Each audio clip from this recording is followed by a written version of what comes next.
Martinez here on air for you. This episode's gonna get released today. I announced it on Facebook. Just like I said, this is 440 Boston. We are on 11th episode. It's a lucky number. 11, it's a lucky number. It's a beautiful outside. Spring is coming. It's a little windy. What we gonna talk today about it?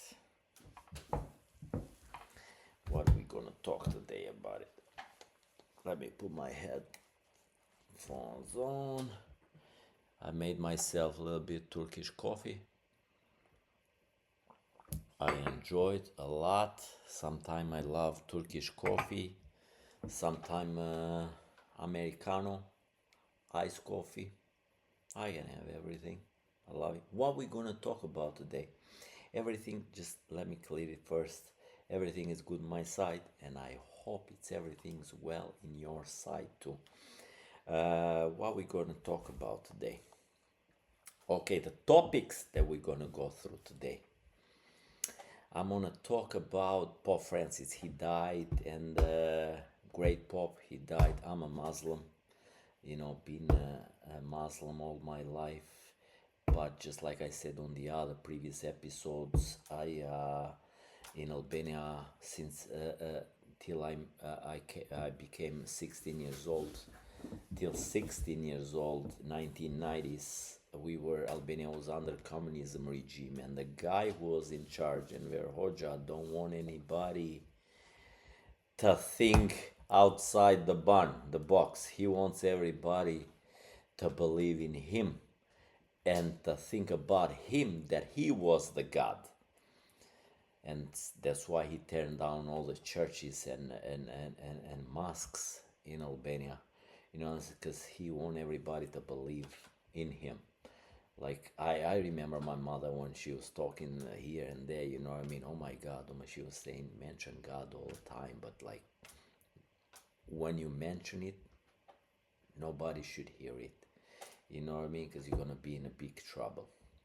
What else? Since remember the word that I said, because I'm gonna explain that too. What else? We're gonna talk first. We're gonna talk about Vatra Boston and the chairman of the Vatra Boston Society, Chairman Mentor Maksuta. I was there yesterday because they had this event. I was part of it, and I loved it. I was blessed being in there. So we're gonna talk about it. We're gonna talk about Shannon Sharpe from Club Shay Shay. He's Shannon Sharpe. Let's put it this way: he fucked it up. He fucked up this whole career. I'm sorry for my language, but he really did, man. I'm a fan of Club Shay Shay. Great at podcast. It's not gonna be held anymore. He got a deal from some other Spotify, YouTube. He got a deal, or Apple, I think, for $100 million. And I guess that's where everything started up, with his ex-girlfriend. Now she's suing him for sexual abuse, and then some recordings came out, but we're gonna go deep into it. What else we gonna talk about it? I put it on podcast here. What we gonna talk about it? The spaceship, the capsule, the ladies, the Sanchez lady, I forgot her name, Lauren Sanchez, and there were all 6 ladies together. They went up to the 400 miles up to the low Earth orbit. They saying they were up in the space, which it's a lot of confusion about it. But we're gonna talk about that too. Katy Perry with Lauren Sanchez. As you guys know, we spoke about it, on the previous episodes about she was at the Donald Trump inauguration, and then she is the fiance of the one of the richest guys in the world, Jeff Bezos, Amazon guy. What else we gonna talk about it? What else? Let me check it here on Facebook because I don't wanna forget about it. We're gonna talk. I'm gonna give you a glimpse and my take on Big Brother. Last night was a fun club. Also, a week ago was the grand finale of the Big Brother in Albania. I'm gonna give you my take on it, what's going on, my opinion. Following me on that, I'm just gonna give you a glimpse. What else? And we're gonna talk about the Boston Marathon, and then I got an inspiration story because I've been so busy and I want to share it with you. I've been so busy, like crazy busy. Okay, let's go to Vatra Boston. I got few pictures here. That's mentor there, Mentor Maksutai. He's the chairman of Vatra Boston. Yesterday was event was held for 113. Was the 113th birthday of Vatra Boston. Congratulations to Vatra Boston and many years to come. Another 2,000 years. We like to see all the Albanians come there. Be part of it. And then for next years to come, that was held at St. George Cathedral, Orthodox Church in America. Kryekisha Orthodoxe Shqiptare, Archbishop Franz Stylianoli from 1882 to 1965. Besides that, for the 113th years, for the birthday of the Vatra Society, and as you see on the picture there, was Mentor Maksuta, the chairman. They gave scholarship to kids, the 10 kids. Everyone applied there. My daughter was choose to be she won a scholarship from Vatra Boston, which was an amazing thing. Amazing. Got nothing to do with money. I want to clear this out. Might be $1, might be $50,000, might be $200,000 scholarship, might be a $5. Got nothing to do with the money. I'm gonna go deep into it, but that's we're gonna talk today and then continue to that. Mentor, we're talking with Mentor. He's supposed to be here on this episode, as I promised to you guys that he was supposed to be here and to do this episode to have some conversation and discussing with each other, not an interview, like a real sharing thoughts, and having some fun and talking about Vatra and other things, is amazing guy. If you guys remember when I talk about we're gonna have him pretty soon, me and my team working on it. If you guys remember what was the take for me, why I start this podcast, I said that I was thinking to write about a book about my life, and then I switched. I said let's do a podcast, give a glimpse to everybody about my life, and then write a book about it.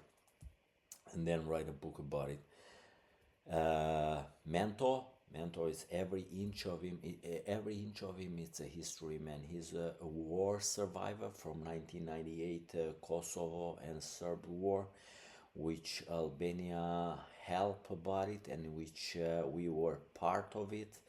Help, but there was their duty, Albanian duty to help. Matter of fact, we were in this party. We're gonna have him here soon. We're working on it. He's very open and he gentleman. And then I was in this party. I'm not gonna mention which party was it. Got some.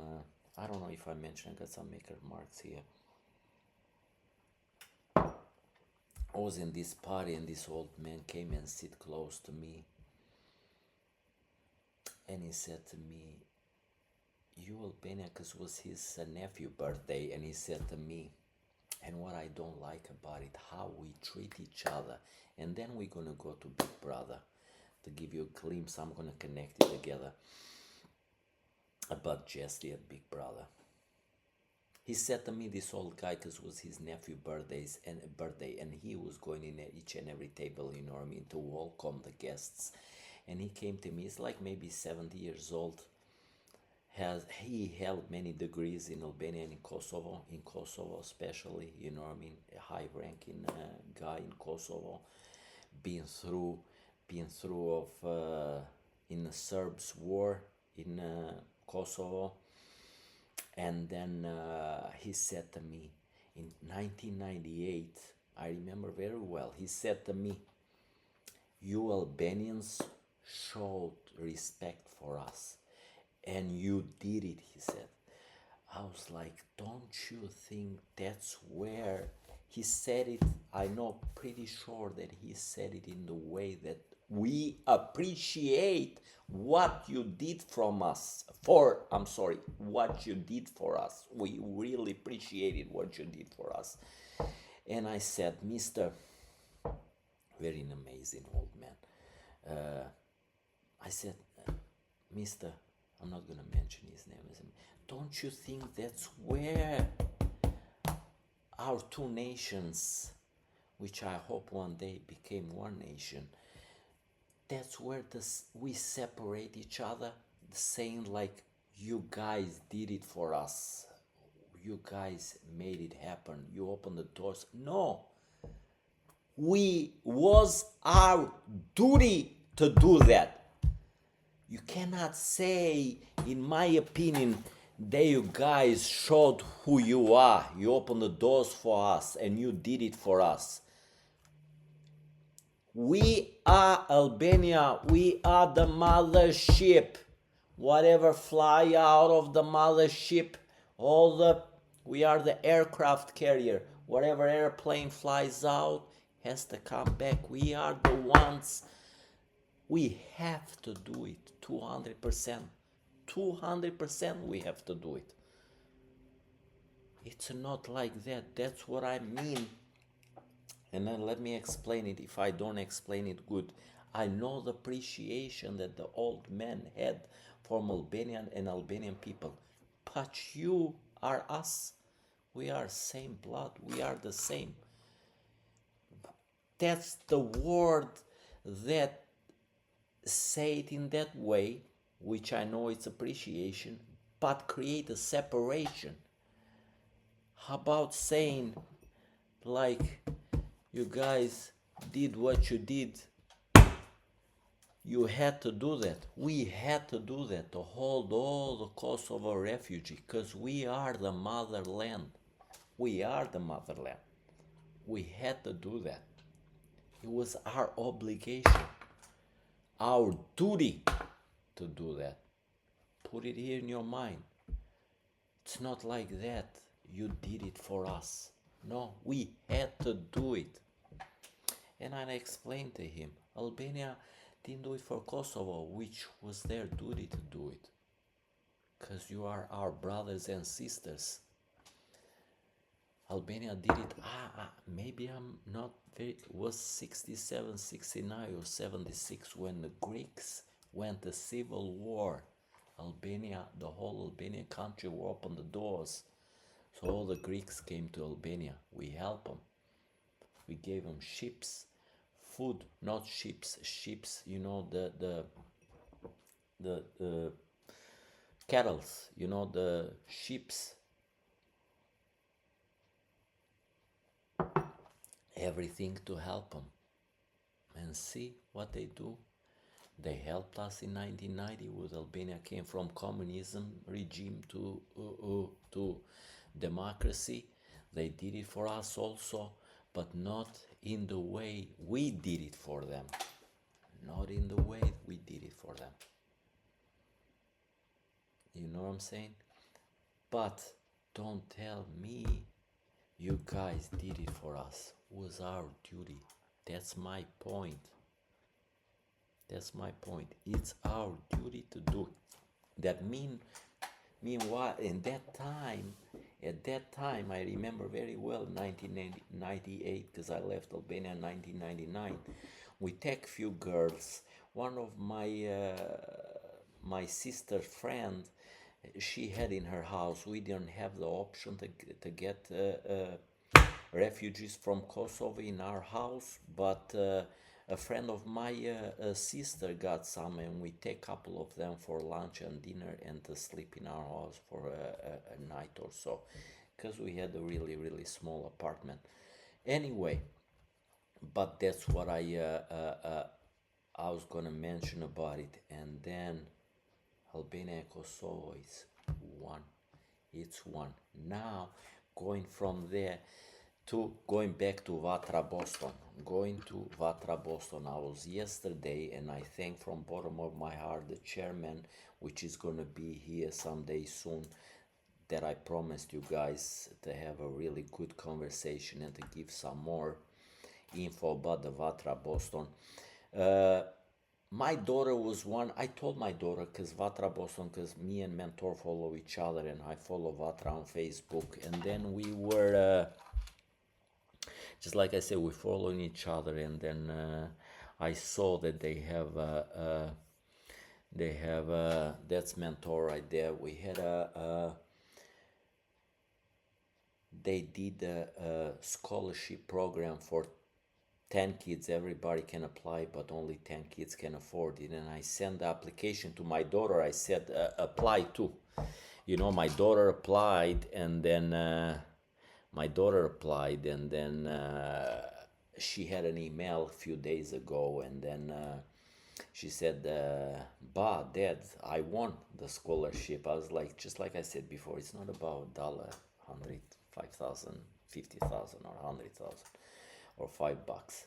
It's not about that. I sent it to my girl and to fill this application, and I wished her had the to win, which she did.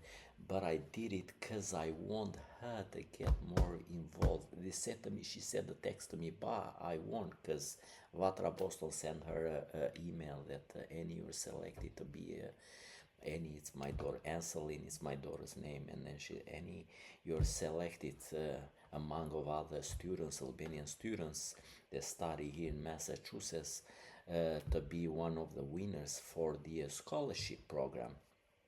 Uh, and then she sent it to me, and I said, "Anne, the reason I want, can you go there and collect it for me? I know that it's a tough time right now." She studied UMass Amherst.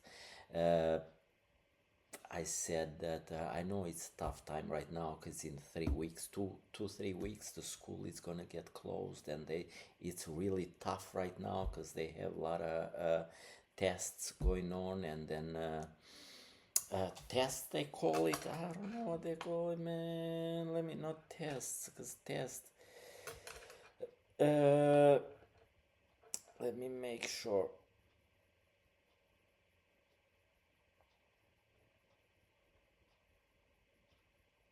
Exams. I was like, what? It's not tests. It's not tests. It's exams. They have a lot of exams because she was in the third grade. I mentioned before, she's in the third grade in the college. Next year is senior. In September she's gonna be a senior, and then after she finished senior, she's gonna go to do the masters, and let's see after that. But I said, Annie, when I send that application, but she's very busy with the exams and everything. It's 3 weeks, the school is gonna close. She's like, I can't even talk with her. She sent me texts, and she said that, can you go and collect that for me, and thank the guys there, the chairman, mentor, and everything. I think she sent an email or something. She told me about it, and I said, and when I send that application, because you put in me in I love to have you here, but it's tight schedule. Just like I explained, I was like, I love to have you here. I want you to meet the other 10 students. They are here. You know what I mean? From Salem State University, Harvard, Bentley University. I want to be Leslie University. I think they were there. I want you to be here. I can be there. Don't put me on that kind of pressure. I was on lots of pressure. Me personally, I'm a guy, I'm gonna explain to you. I'm a guy that I wanna give, not a guy that wanna take. I was very, very emotionally yesterday, but I thank from bottom of my heart everyone that they worked so hard. But I was very emotionally yesterday. That meant a lot to me, which I appreciate all the Vatra Boston and chairman, Mentor Mark Sutai. Matter of fact, Mentor, it's my neighbor. When I told him, I didn't know that he was my neighbor. When I told him that I need you here to do a podcast, an episode together, I want to learn more about Vatra because I don't know much about Vatra. I've been so busy for 26 years. I'm going to explain that too. But I was like, I need you. He was like open, totally open. It's like, Altin, whenever you need me, I'm there. We've been busy, just like I said. He's been busy, I've been busy, and then but he is soon, me and my team, just like I said, we working so hard. He's gonna be here this week or next one. I'm gonna make sure have a great conversation with him. But going back to my daughter, I said, Anne, I want you to be there. Don't put me through this. Because I want you to meet all the guys there and the girls that are participating on this program, so you can connect with each other and create bridges. And that's what one of the main things that they did this, at Vatra Boston. I don't know if I told you guys I got some Turkish coffee. Yeah, I made it for myself. I really love Turkish coffees. And anyway, and I told, don't put me through this because I'm a guy that wants to give. I'm not the guy that want to take. So I need you to come here. Dad, she said, we got a lot of exams. I can't make it, but I appreciate everybody there. And then the hard work they're doing. And then I was there. I went on stage. I was there on one of on my left side is Flamur Veza. I didn't know the other guy.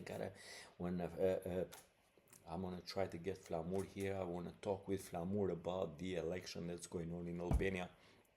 After we get it, I'm gonna get him as soon as we can, because then on May 11, we got the election in Albania, and then I got the scholarship from my daughter, which I appreciate, Vatra Boston and the chairman Mentor Mark Sutai about everything he done for Vatra Boston, and then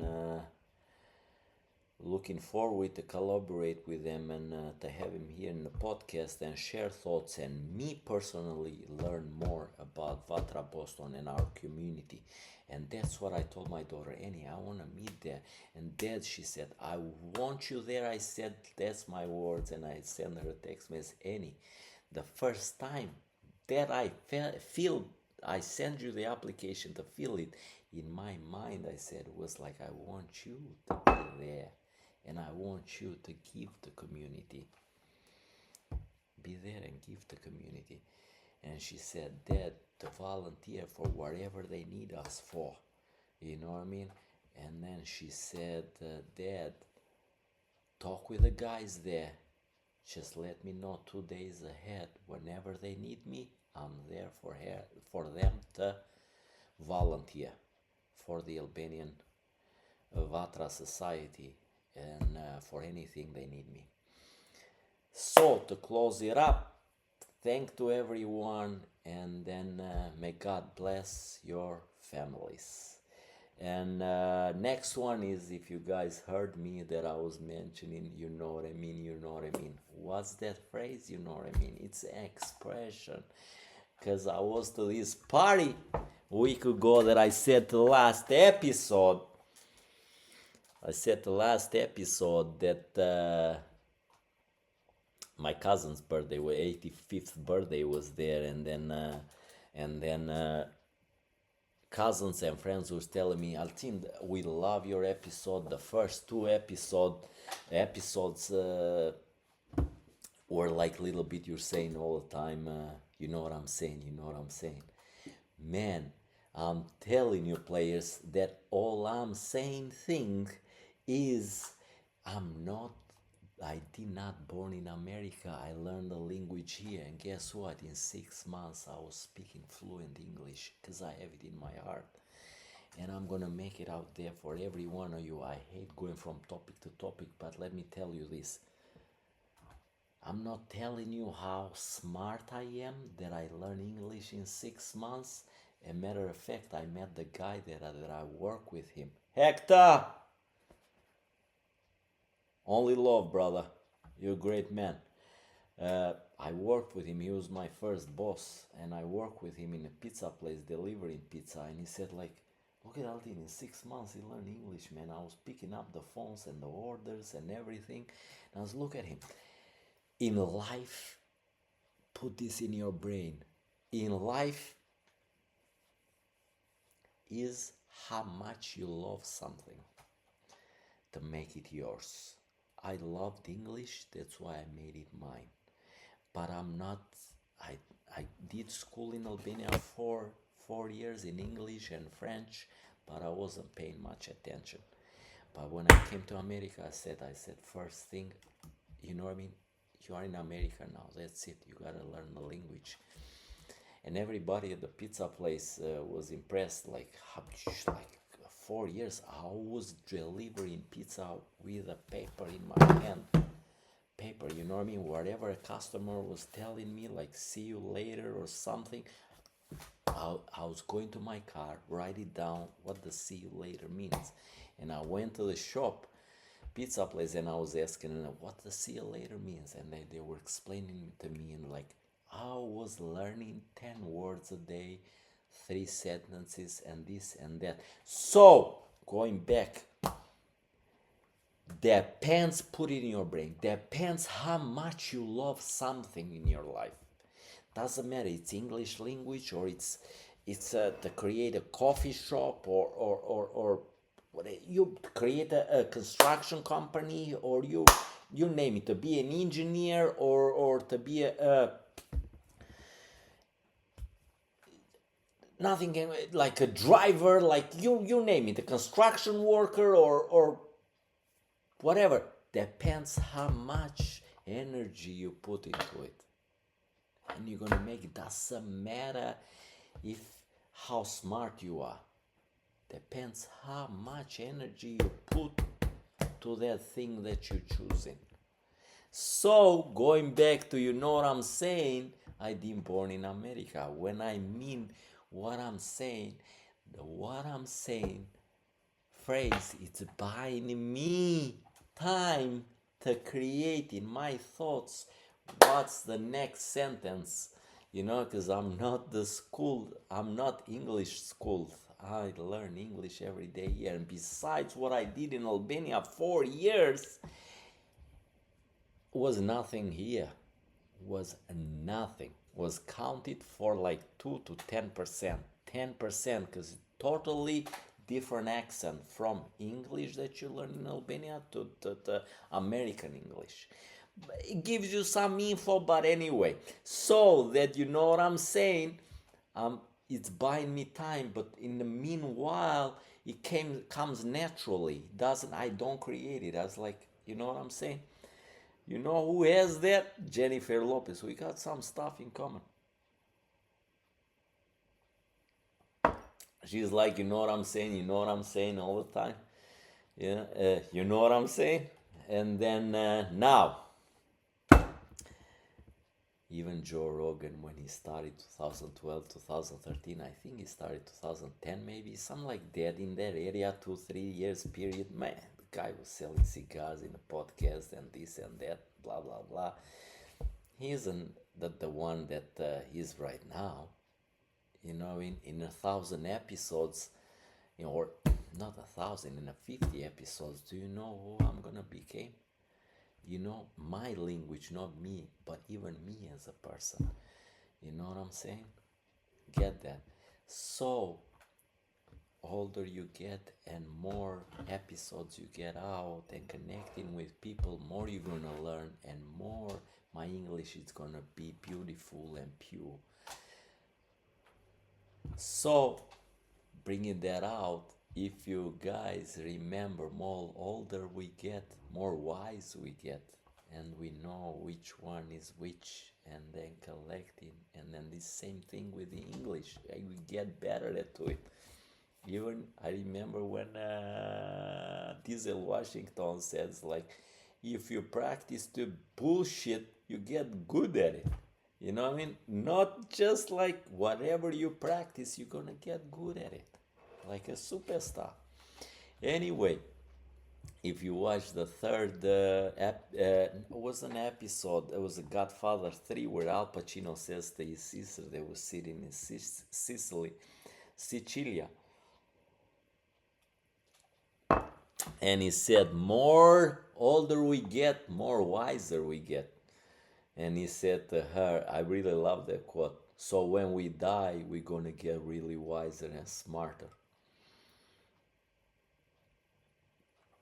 So we're gonna die very smart people. But anyway, so that was for the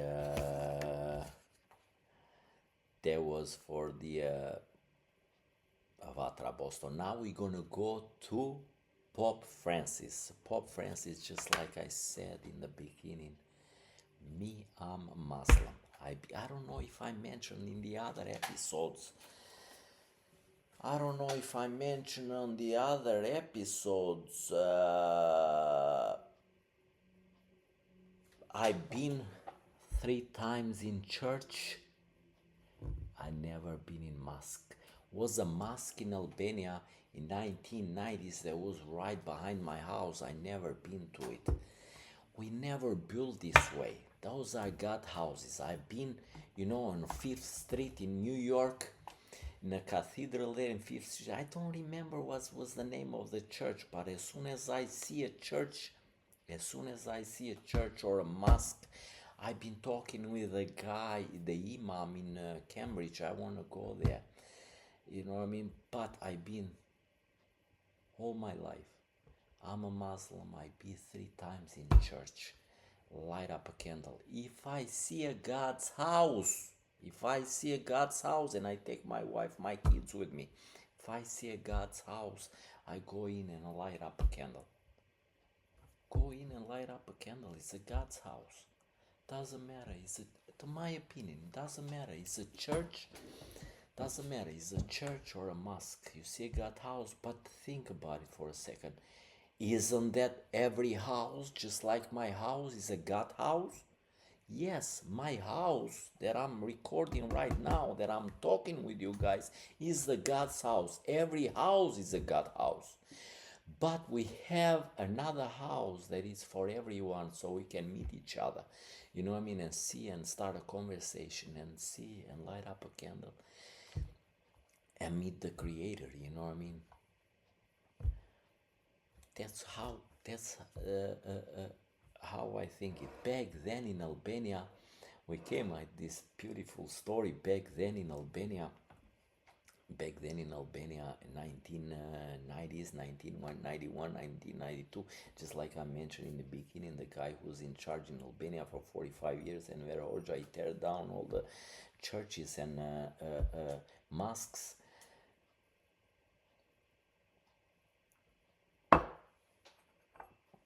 Because he wants everybody believe in him. And then growing up in Fear City in Albania is down south. The city is, like I mentioned in the other episodes, like more than 3,000 years old. We always go to Apollonia. Apollonia is like 10 minutes far from the city, from the modern city.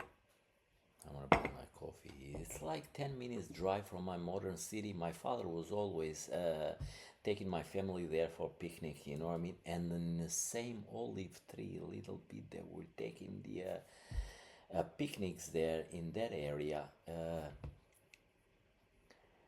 Archaeologists from all over the world, America, England, Germany, they were digging in there. They work in Apollonia, 10 minutes far from my house. Man, check this out, 10 minutes far from my house. They were digging on that olive tree somewhere around there. When we taking picnic with my family, they discovered I'm not pretty sure, there was like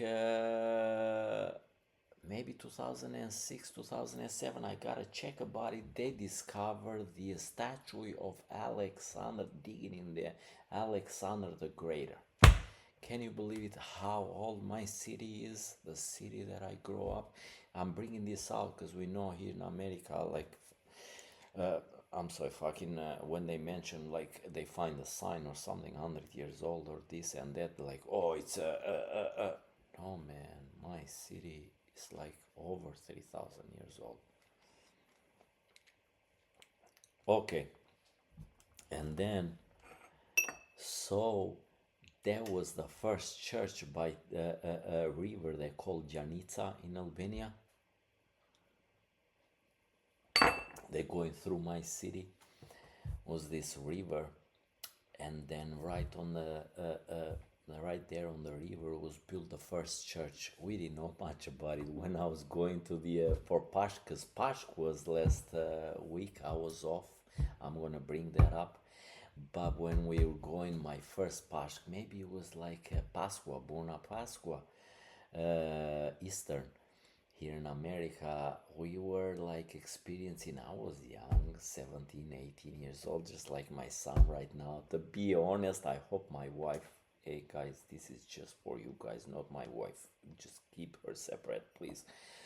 I hope she doesn't see it, and don't mention, don't share it in the Facebook and everything. I don't want her to see it. I'm just joking.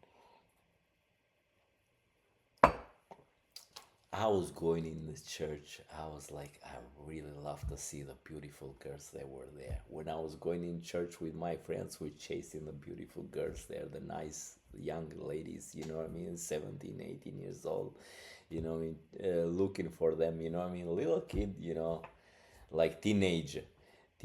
That's what was the church for us. Now it's more you creating, you know, a totally different thing in your mind, but back then was totally different thing.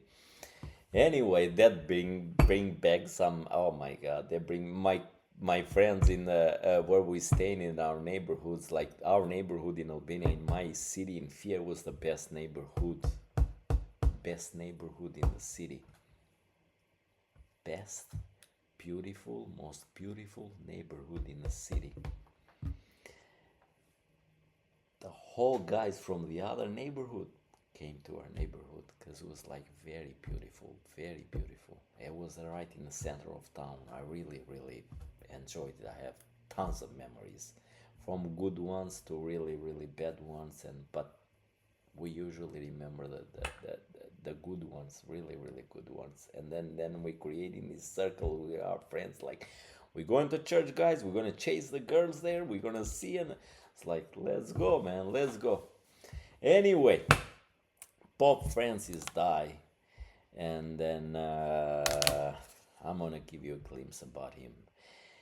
He born in December 17, 1936 in Buenos Aires, Argentina. Died on I'm sorry, 21, 2025, Vatican City, ushered in a new era of leadership in the Roman Catholic Church when he was elected Pope in 2013. A lot of things happened 2013, man. Is the number 13, maybe my house is number 13. It's a lucky number, I guess.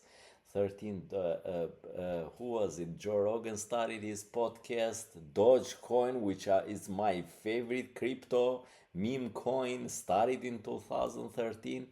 Okay, as the first pope, let's go back to him. As the first pope from Western Hemisphere, the first from the South America, and the first from the Jesuit order, Francis brought many reforms to the church and reputation for humility. His significant achievements include the papal encyclical Laudato Si, Praise be to you, 2015, which addresses the climate crisis and champions environmental stewardship. His efforts to promote unity between Catholics, non-Catholics, and non-Christians, and his historic apologies to survivors of clergy sexual abuse. That's what he's known for. Now, what I'm gonna go to this one now. What was the Pope Francis best known for?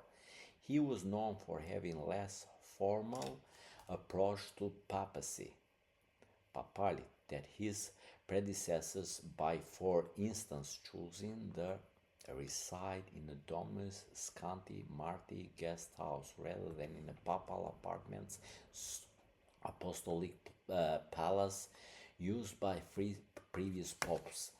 Now, what I'm trying to say, he decided not to sleep. I have it here. Give me a second, I can pull it out. You guys, you got time. You're not gonna go anywhere. I'm here. I'm talking with you. You're gonna go somewhere? Gonna stick with me because I got some facts here. Okay.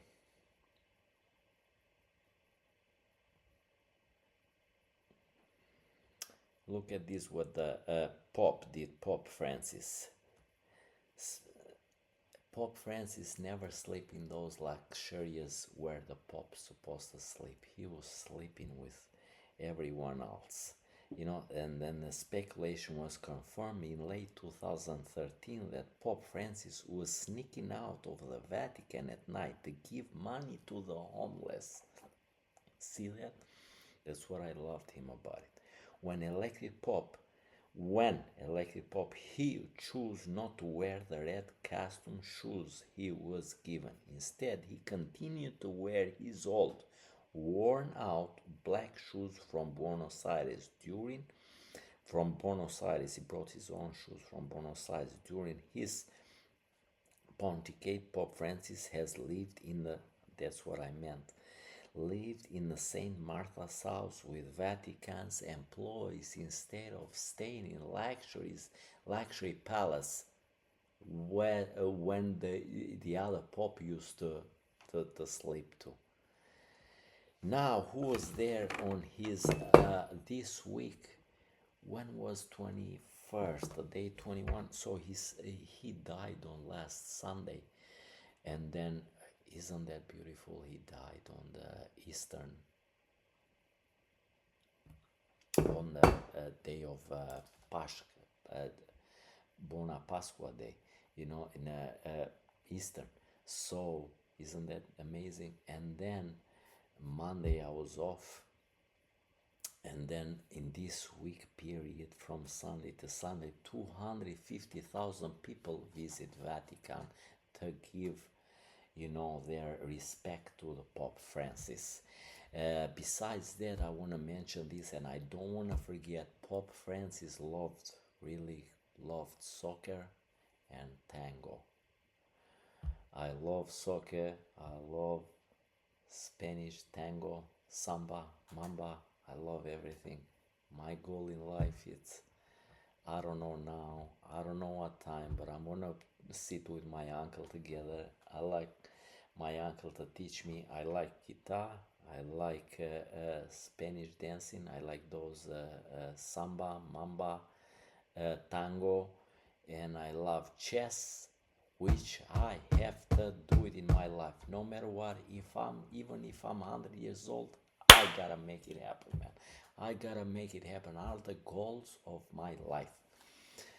Okay, what else? Who was on his today? No, yesterday was the final day. He's gonna bury it at where he was gonna bury it.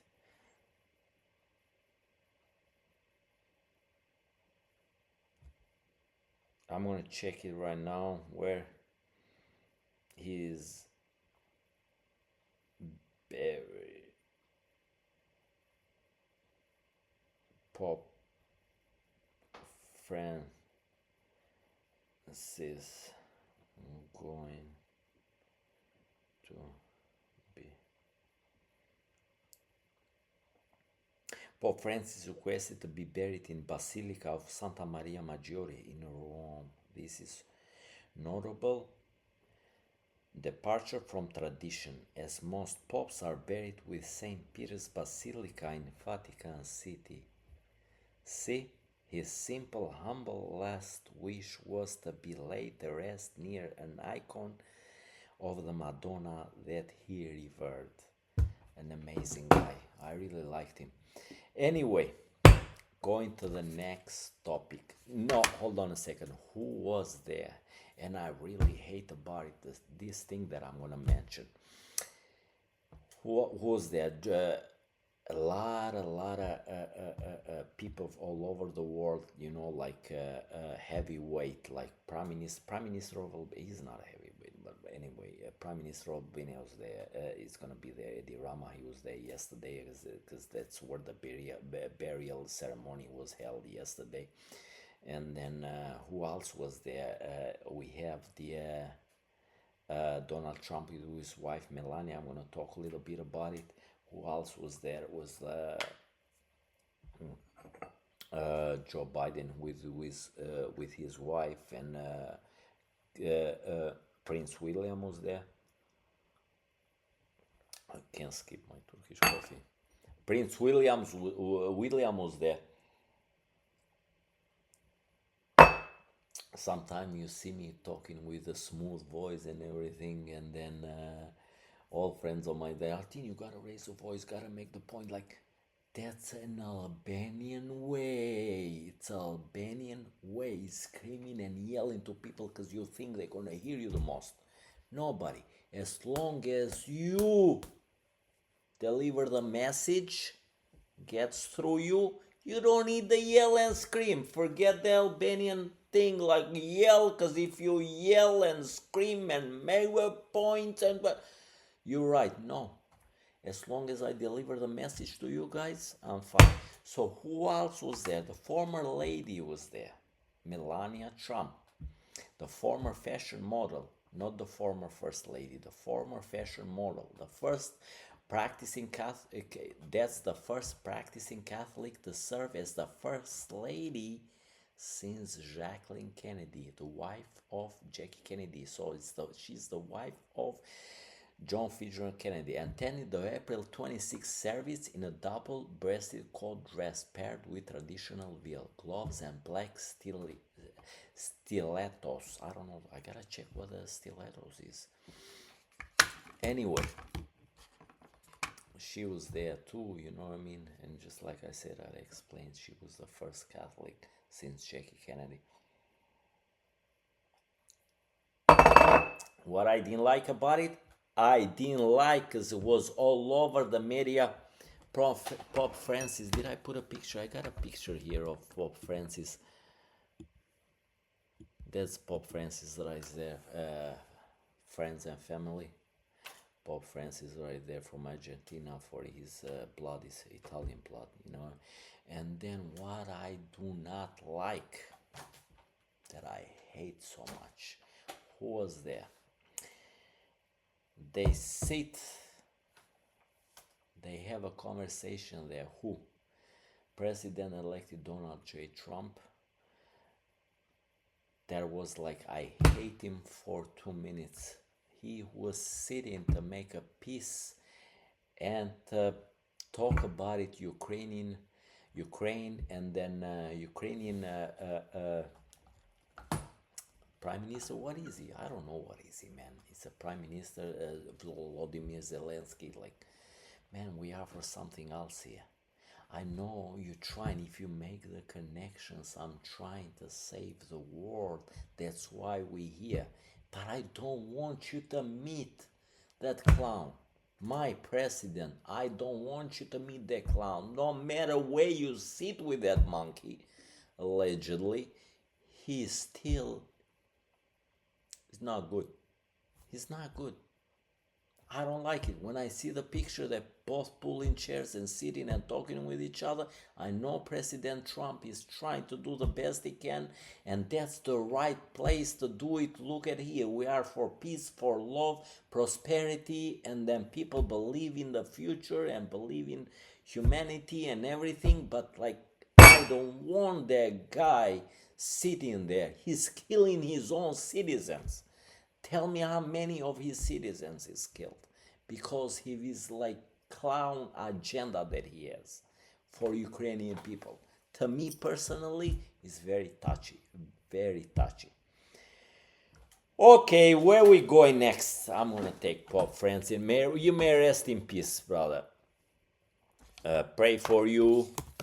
May God be with you, which I really know that He is, but we're gonna go to another topic. May rest in peace.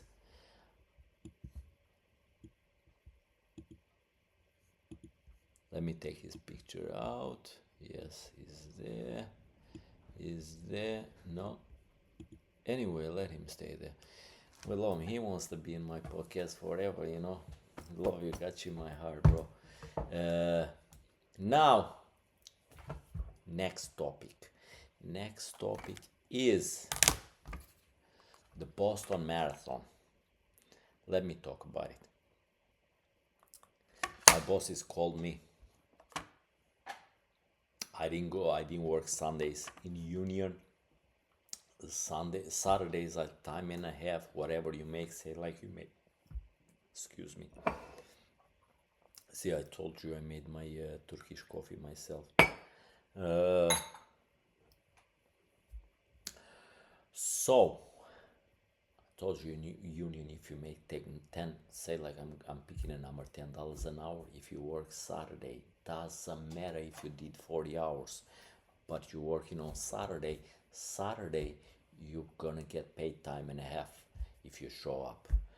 So you're gonna get $15 an hour. I'm just picking a number to explain to you guys. But if you work Sunday, you're gonna get paid double, so you're gonna get paid $20 an hour. Doesn't matter if you work all week or not. That's what I love about union.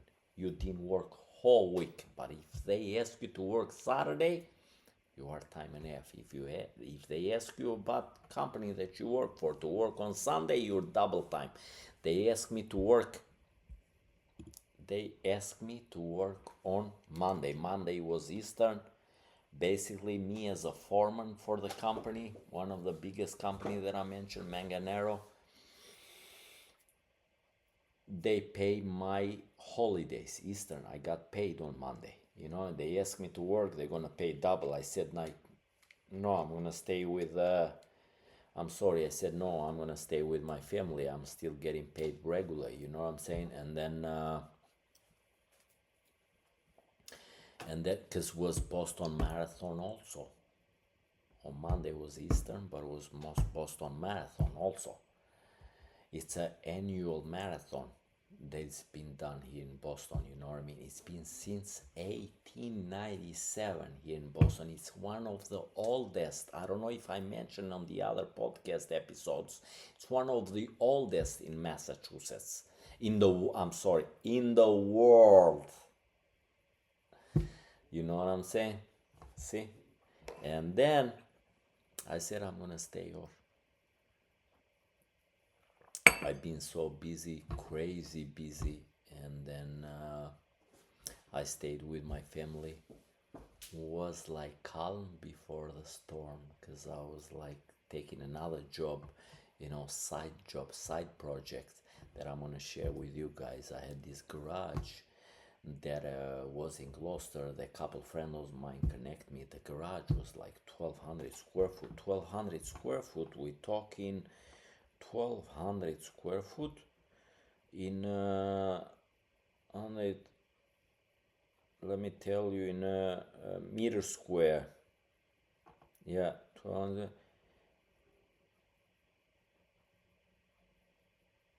It's like to say it in European, you mean 1,200 square foot. It's approximately like 12 square meter. No, 110 square meters. 110 square meters garage. It was like garage for 6 cars. And it's like, okay, I'll take it, you know, I'll make it happen for you. Been busy like crazy. I'm gonna go to the subject a little later, because I want to make a point there. And for all the Albanian families, and then mother and father, they go to work like crazy. I always have the luxury to go and work. As I mentioned on the other episode, I've been working like 90 hours a week and this, but since the COVID hit, I didn't work much, you know, because if you remember in the beginning of the podcast, the episode, I mentioned like we are like little kids in a candy shop here. Like, why should I not grab that money? Why should I not grab it? America, here in America, we fight to prosper. Like, say, like you're making $5 an hour. It's work. It's like 100 trillion tons of it out there. But we fight. Like, I'm making $10 here. How should I make creating like? How should I make 20? We fight making more. No fight not having anything like on the other countries, like how it is in America, is how you can grow, make from $5 an hour, for example, I'm picking a number, to $20 an hour. Not that it's no work out there, it's like crazy ton of work. Anyway, so on the Boston Marathon, I took a day off. I said, like, Monday, I'm gonna stay home. No matter how much you pay me, I'm gonna stay with my family, my wife, my kids. My daughter came, you know what I mean, and then she left. She worked at Beverly Hospital. She came, but I didn't see her. I'm telling you, she came and I didn't see her. Anyway, now I'm gonna give you a little glimpse about the Boston Marathon. Boston Marathon is an annual marathon hosted by 8 cities and towns in Great Boston area in eastern Massachusetts, United States. Is traditionally held on Patriots Day, the third Monday of April. Begins since in 1897. The event was inspired by success of the first marathon competition in 1896 Summer Olympics. The Boston Marathon is the world's oldest, the one that I told you guys, the world's oldest annual marathon, and ranks as one of the world's best known road racing events. It is one of the 7 world marathon majors. The course runs from Hopkinton, I know Hopkinton, I've been there, worked there, in southern Middlesex County, Copley, to the Copley Square in Boston. Copley Square is like where the Marriott is, in Copley Square in Boston, downtown. No, it's not in downtown. It's like in the Copley Square, is separated from downtown, where the Prudential is. Where the Prudential is, right there, and then there has been the race has been managed by DMSE Sports since 1988. Amateurs and professional runners from all over the world compete in Boston Marathon each year, braving the highly Massachusetts terrain and varying weather to take part in the race.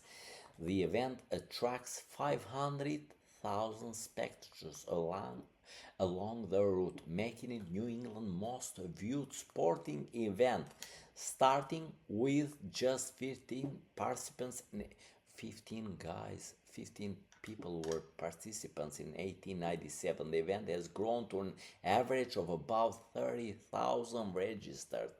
Now, participants each year, with 30,251 people entering in 2015.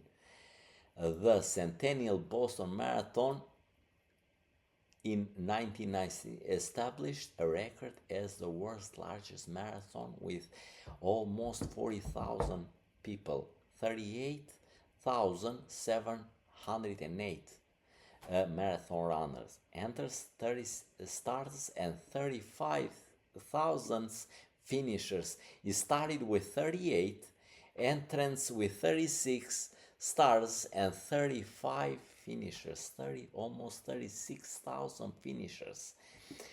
Who won this year? Now I'm gonna give you that. I got a picture here of the guy who won it this year. I think I lost it. No, I got it here. Who was the guy? This is the guy, John, I'm gonna give you a picture. John Courier was the guy. I'm sorry for. Let This is the guy from Kenya who won this year. This is the guy John Courier, if I'm pronouncing it right. You know what I mean? He born in December 1996. He's a Kenyan road runner. Beep beep. When I mean like road runner is like he brings up like I really love those when I grow up the road runner named Coyote. You know, is the Kenyan road runner. He was the winner of 2024 Chicago Marathon in the time of 2 hours, 2 minutes, 44 seconds, making him the sixth fastest marathoner in history. He won, so he is the 2025 Boston Marathon.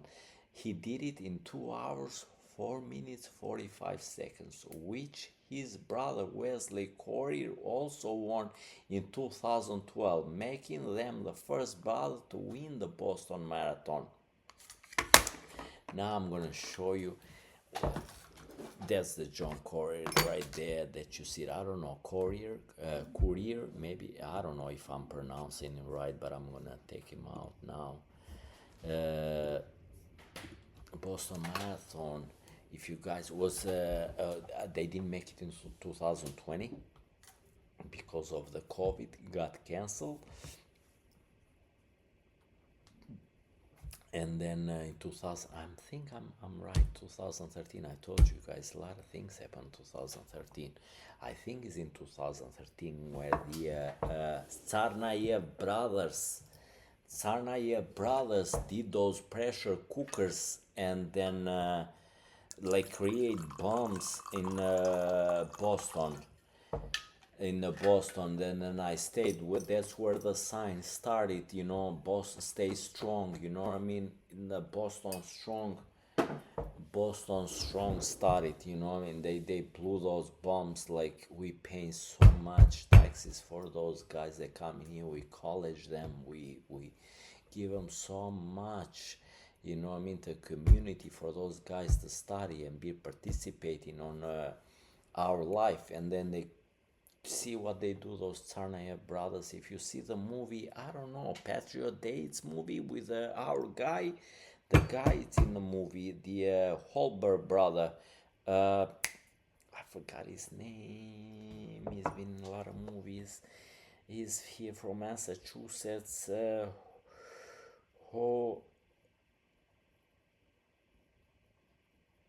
Mark Wahlberg, man. How can I forget that? I was when I was in. I've been. We have.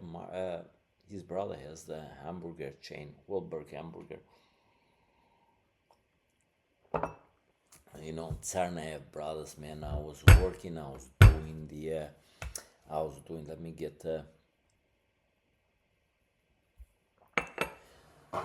Next year, a year after it, that they put those pressure cookers in the Boston Marathon. They killed so many people, you know. And that Tsarnaev brothers came in the South Boston, in the courthouse there to get convicted. That time I was there. I was doing the who's the Patriots? I always forget his name.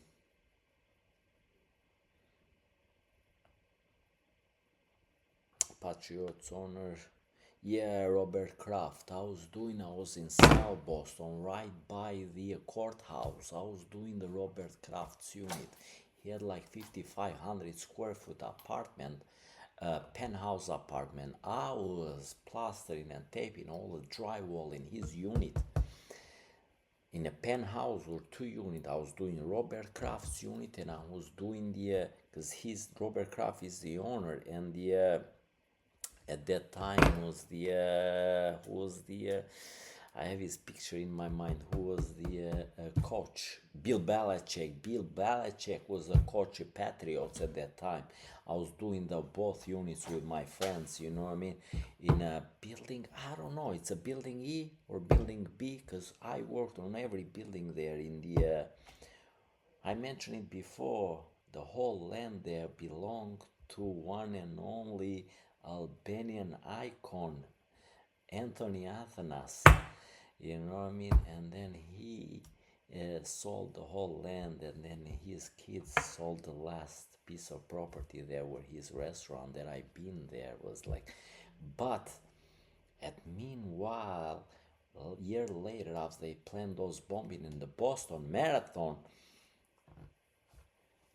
I was doing Bill Belichick's and Robert Kraft's unit. Robert Kraft's unit, 5,500 square feet, penthouse, both sharing the same floor. They got the whole floor was just two apartments there. But it's like I was working there, and I heading the balcony. I was heading the balcony, and I see helicopters around the courtyard was next to us. You know, the courthouse was next to us. I don't know. Is that with the right on the coast there? Is that a federal courthouse or the state courthouse? I don't know. Pretty sure. I gotta check that out in South Boston. But anyway, I was there and I was like, I see so much activity. I was like, the whole Bay Area there was filled with Coast Guards. With like in the front of the Coast Guards, you can see in the on that Coast Guard boats, you can see 12.7 aerial. You know the 12.7 the guns. You know, and then I was seeing choppers around and police activity like crazy, and I was like, I got out and I was asking my friends like, and people that I said, what the hell, what the fuck's going on here? You know what I mean? They got the whole bay there surrounded, the whole courthouse. They said this Tsarnaev guy is coming to the court. You know, he has a court hearing. Where did the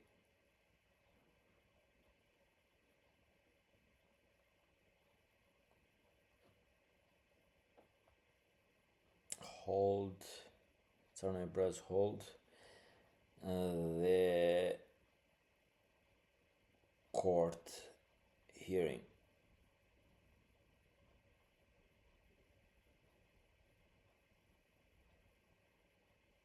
The brothers John Zark and Tamerlane Tsarnaev, the brothers involved in the Boston Marathon bombing, were held in U.S. district. There was that one right there with a. No, it's a beautiful building with the red bricks. It's that's a U.S. District Court for the District of Massachusetts in Boston. There was 2 years later, actually, they murdered the MIT police also. That began on March 4, 2015, so it was 2 years after they did the bombing on the marathon. But my heart stays with all the those family they lost family members there. Okay, so that was for that, and then what else we're gonna talk about it today? Because we're going topic by topic. Next is topic Shannon Sharpe. Shay, Club Shay, man, it's one of my favorites. If you ask me, man, I'm gonna give you. Check this out. Ben Shapiro has a great podcast right now. They going some difficult times. Candace Owens left a year ago, but he's going. Ben Shapiro, I don't like him. I never follow him. I never heard his podcast. He speaks too fast, and he got that. It's me. I don't like it. Ben Shapiro. I don't like it. His podcast. I don't know. I might be wrong. I don't know. But I don't like it. He talks too fast, and for me, catching a phrase here and there create my what he's the fucking talking about. I was like, buddy, you're not for me. You choose. You have so many podcasts. You choose which one you're gonna follow, and then you go with that. Next one that I don't like, Shannon Sharpe, I love it. Club Shay Shay. I'm gonna let you know why I love it. The way he talks, I understand he's 100%, 95% his English when he speaks. Which one I don't like? I don't like, besides Ben Shapiro, Lex Friedman. Man, do you remember, guys, that I told you in the last podcast, last episode? I think was last episode. I told you guys. I told you that everything in life, it's a heartbeat, goes up, goes down, goes up, goes down. If you don't have those, it's no life. It's no life. Life is gonna be mellow. It's gonna be boring. Imagine everybody being engineer or everybody be the same. Like, you can't keep it flat. You can't. You need a heartbeat. Everything in life, it's a heartbeat, brother. It's a heartbeat. You go to the emergency room, they put the machine in you, and you see your heart going up and down, just like a stock market. You got days going up, you got days going down. And then, what I didn't like about it, Lex Friedman, what I did all these things that I brought it up to you, why I said that, because of Lex Friedman. Lex Friedman is a great podcaster, great views, crazy views, but I don't like him. It's not for me. Why? Lex Friedman is mellow. It's like when he speaks, it's like got no emotions into it. I'm not talking about emotion. I like to see emotions. Period. I like to see emotions, involvement. You know what I'm saying? His voice is like he's like saying, "What is that heartbeat thing, man? I gotta see heartbeat." You know what I mean? He's like the same. He make me nervous. He make me anxious. I don't see him. Shannon Sharpe, I love Shannon Sharpe. Who's Shannon Sharpe? I'm gonna give you Shannon Sharpe. I got picture here.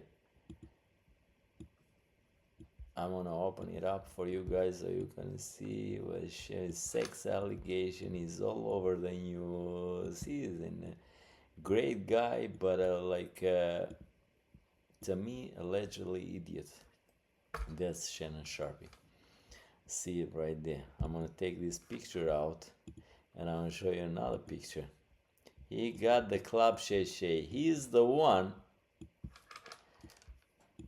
He's the one that got Kate Williams. I was the one to see, one of the first ones to see the Club Shay Shay when he got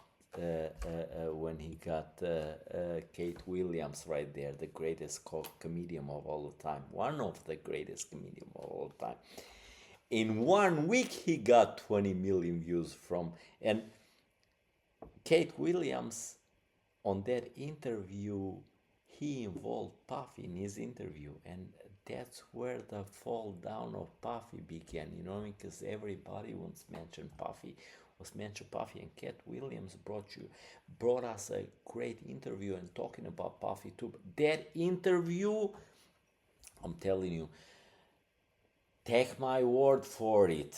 20 million views in 1 week. Now they are like 90 million views. Like he was like fucking, like fuck Joe Rogan, fuck those Ben Shapiro and Lex Friedman and Charlie Kirk and whatever you see and you hear out there, you know, is like he went ballistic. He was like 190 million views in a year. He got 90 million views.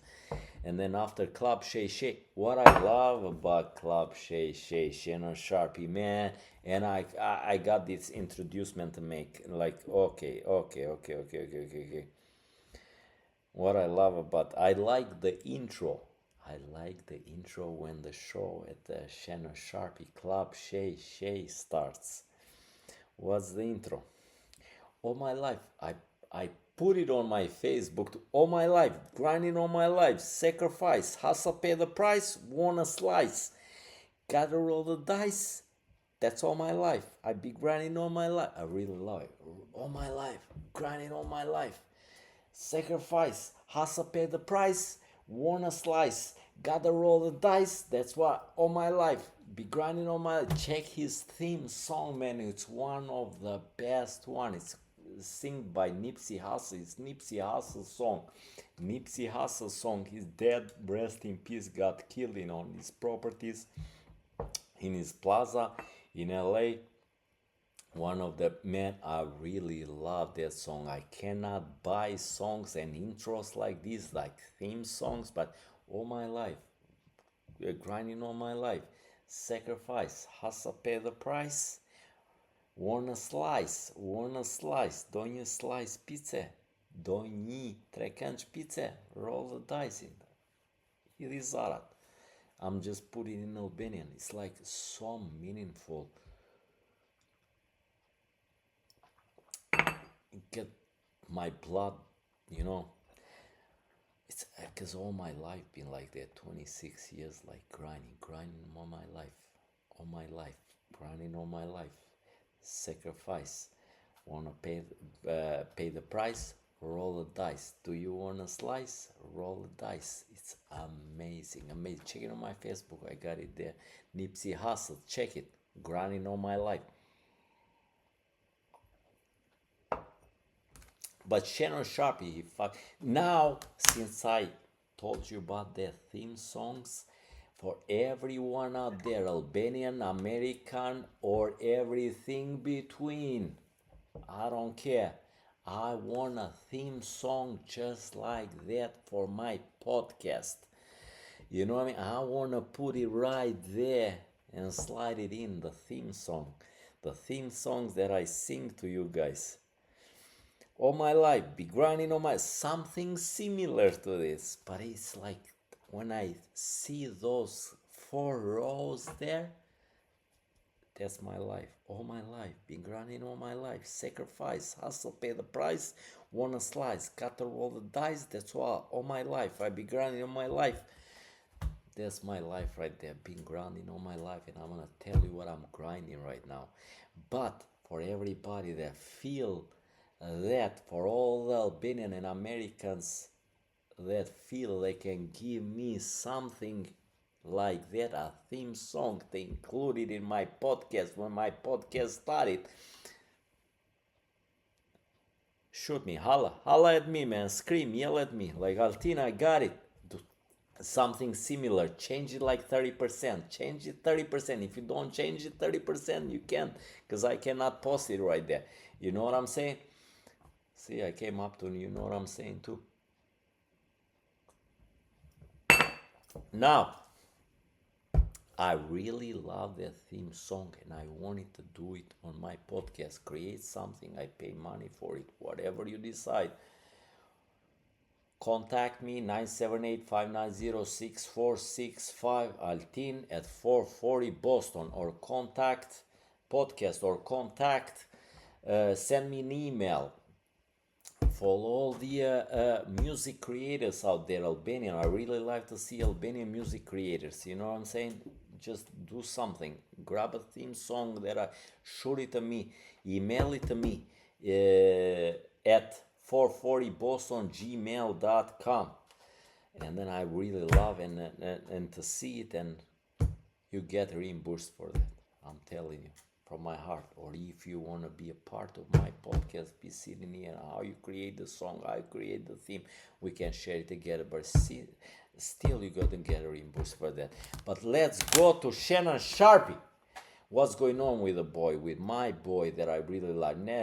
Shannon Sharpe, it's a Pro Football Hall of Fame type and current ESPN host, said Thursday he won't step away. He would step away from his TV duties after Nevada woman sued him for sexual assault and battery in Nevada civil court.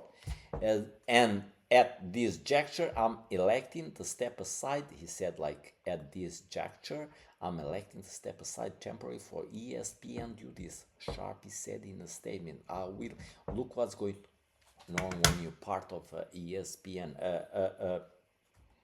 Stephen A. helped him to bring him to ESPN. He got a show that he doing in LA studios. That's the show that I've talked with you guys about it. The Club Shay Shay. He got his own cognac there going on. Shannon Sharpe is worth like $30 million. He got a new contract. Besides that, it's not from ESPN, but he got a contract, just like I said before, from Apple's. I don't know much about it, but he got it from Apple, from or from Spotify or from YouTube. $100 million contract. He's top-notch player. He's like a crazy Facebook, not Facebook, YouTube podcaster. You know what I mean? And then record him from the ESPN studios in LA. But look what they do, the ESPN. When you have a really, really nice guy next to you that he's doing well and everything, like they give the chance. They don't fire you. Even the sexual conducts are there in line. They don't do that. They say like, hey, Shannon, for example, Shannon, man, get the hell out of here. You know what I mean? Say like you taking care of your family, you're taking a time off, because they don't want Shannon. It's big, and they don't want to include him on the like in his resume that he got fired from ESPN. You know what I mean? They help him take a time off, buddy. Resign, get time off, stay with your family. You know what I'm saying? Be with them. Don't make us fire you, because if we fire you, it's gonna be on your resume for the rest of your life.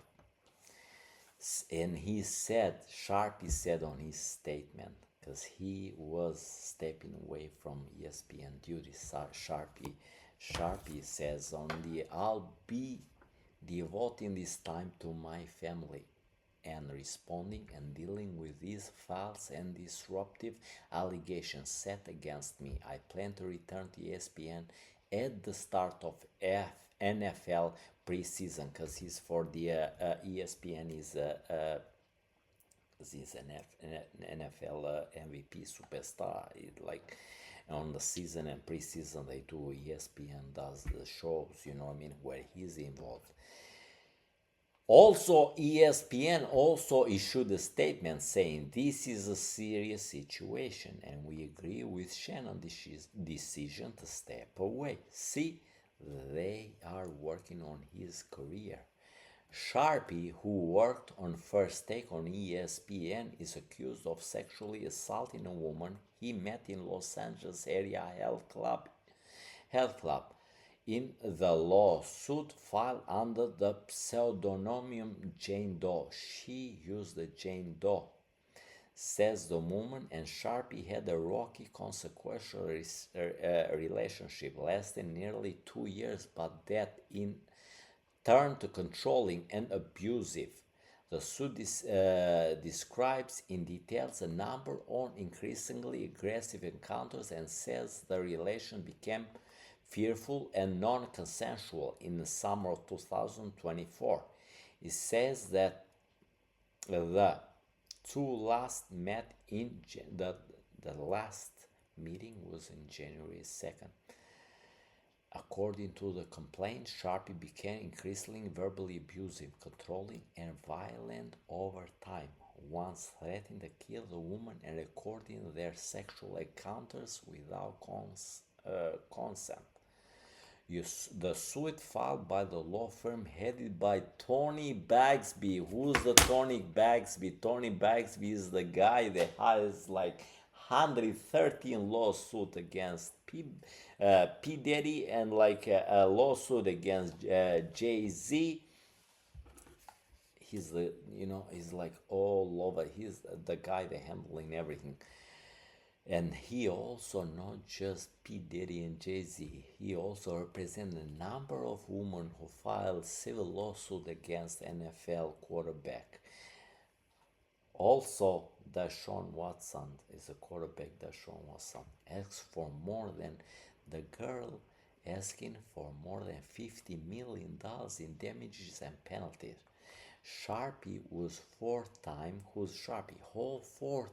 All-Pro tight end who played on two Super Bowl championship teams with the Denver Broncos and other with Baltimore Ravens and over 14 seasons from 1990s to 2003.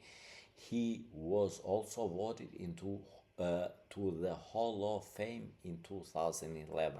Sharpe has been stapled on TV and social media since retiring. He's left FS1 sports debate show Undisputed in 2023 and joined ESPN soon afterward. Who is Gabriela Zuniga?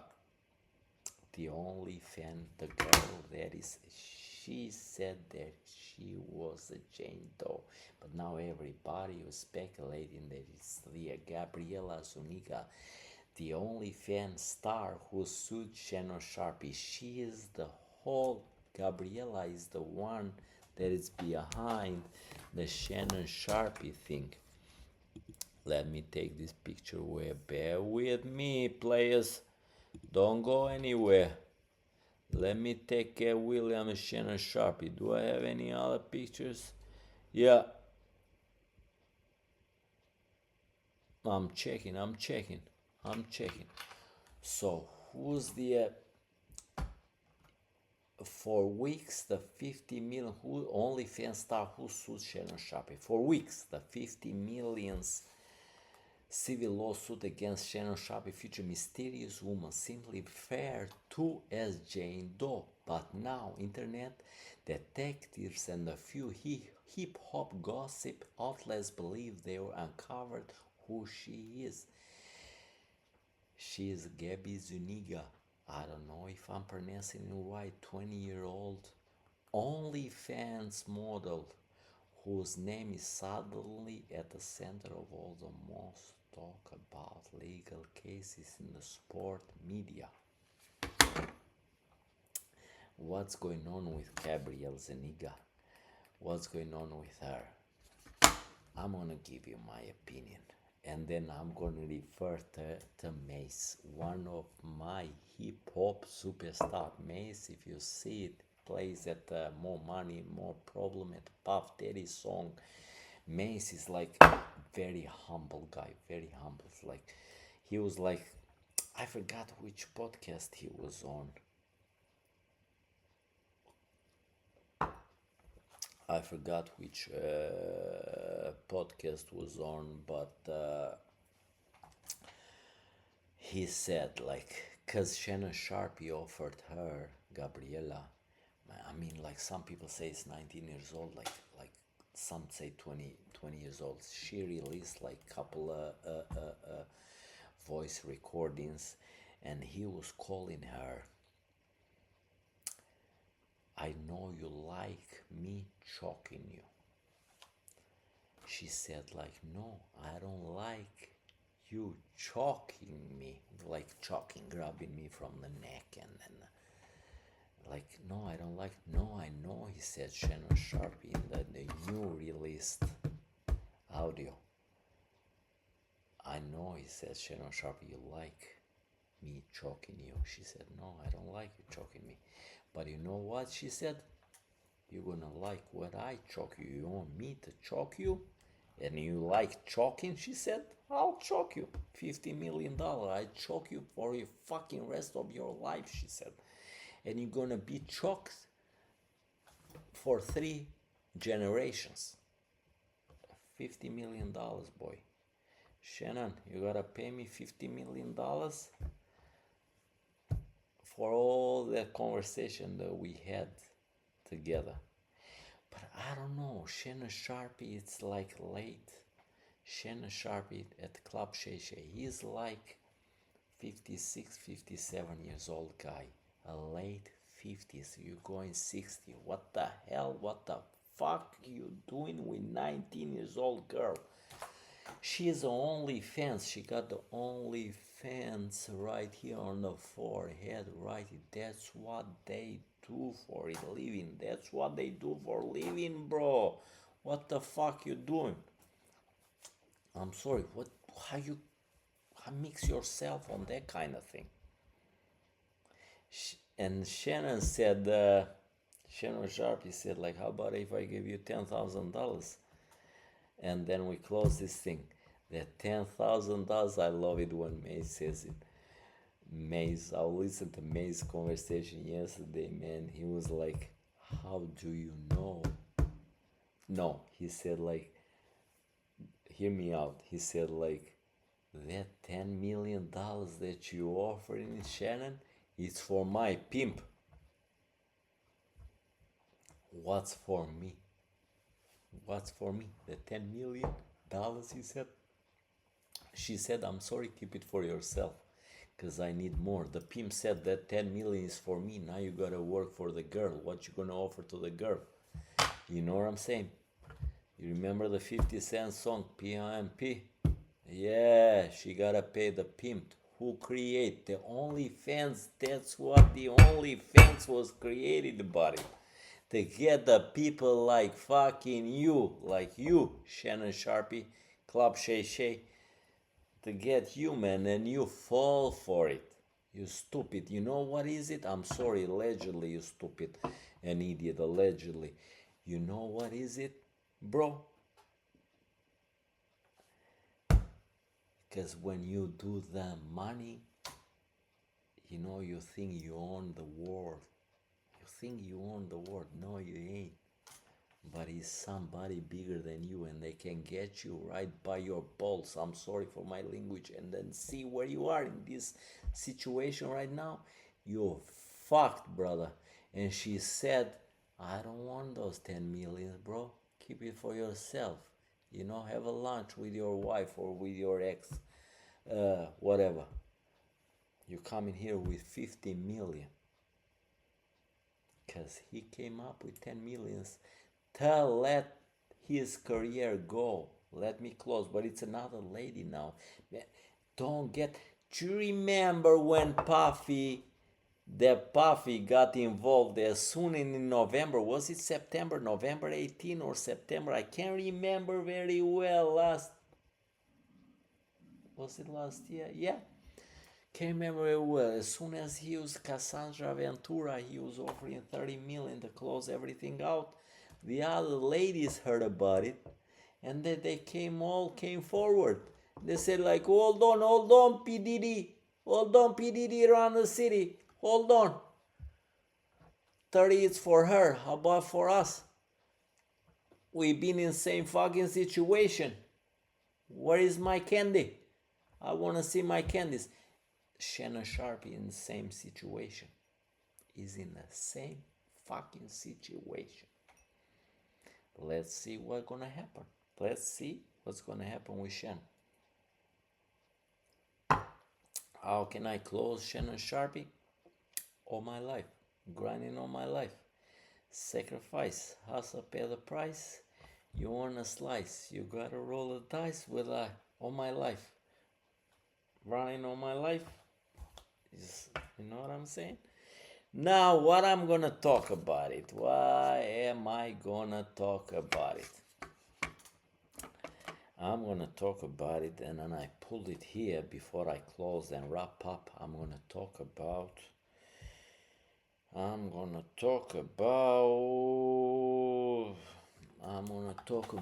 this lady right here. When I was in Florida, at Cape Carnival, you know what I mean? You guys saw that I brought it up in the beginning, but I'm just gonna give a glimpse. And me personally, I think that's a totally fake bullshit. They might went there, but if you remember in 2013, I had that always in my mind. In 2013, President at that time, Barack Hussein Obama, he was at NASA in Cape Carnival. He said, let me see here if I can pull it out. He said, look, he said here, what he said here.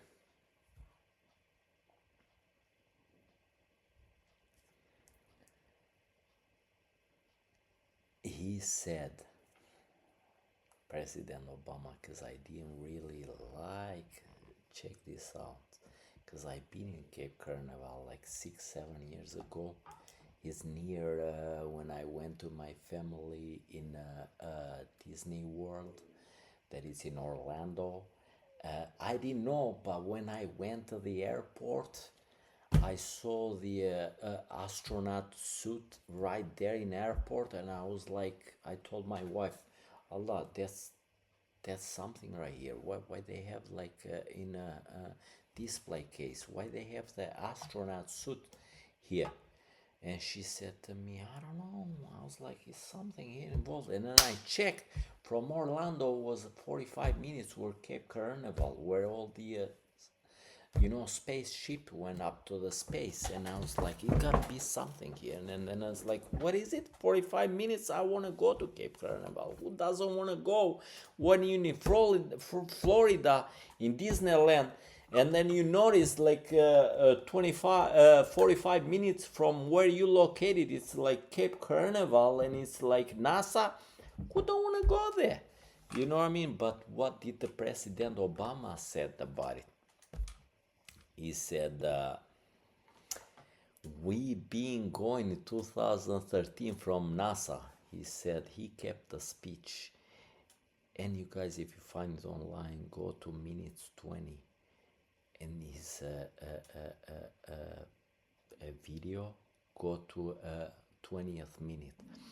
And he said, I remember since 2013 when he said that we never break the low Earth orbit. Never break the low Earth orbit. Never went outside the low Earth orbit. We are here. The moon is in a low Earth orbit. Check his speech at 2013 meetings at the NASA. Let me close this thing up. Let me put you. This is Space Shuttle Atlantis. When I was 6 years ago, that's the Space Shuttle Atlantis. What did the Space Shuttle Atlantis do? But the Obama said it clearly. Barack Obama, we never been. You cannot pass the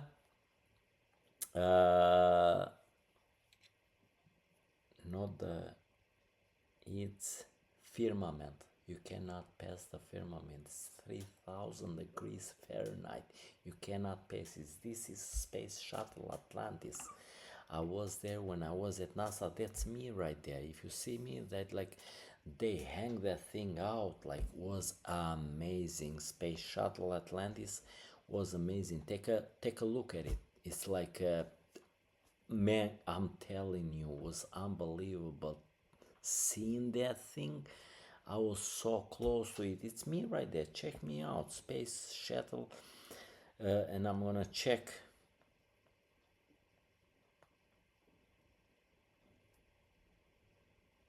Space Shuttle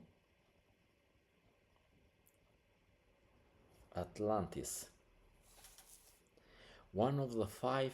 That's the one of the five NASA Space Shuttle orbiters, completing 33 missions between 1985 and 2011. And then they hang them out there in a hangar for all of us to see it. Look at how beautiful it. They have, if you see it here, they have all on the bottom silicone plates to enter the firmament, to enter the, because they saying like, that Space Shuttle Atlantis entered, and all the shuttles entered the low Earth orbit, but it's 3,000 degrees there.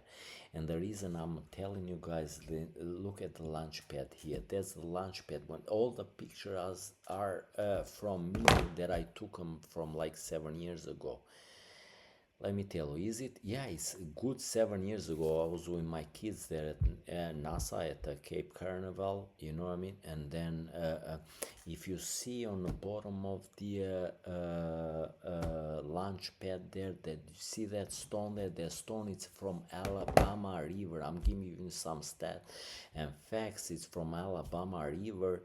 Why is so special? Because that stone is so round, and that stone in the bottom, so when that engines hit with a fire, hit that bottom there on the launch pad, the stone thing there, the stone layer, they're so rounded, and that special river there where they get it from Alabama has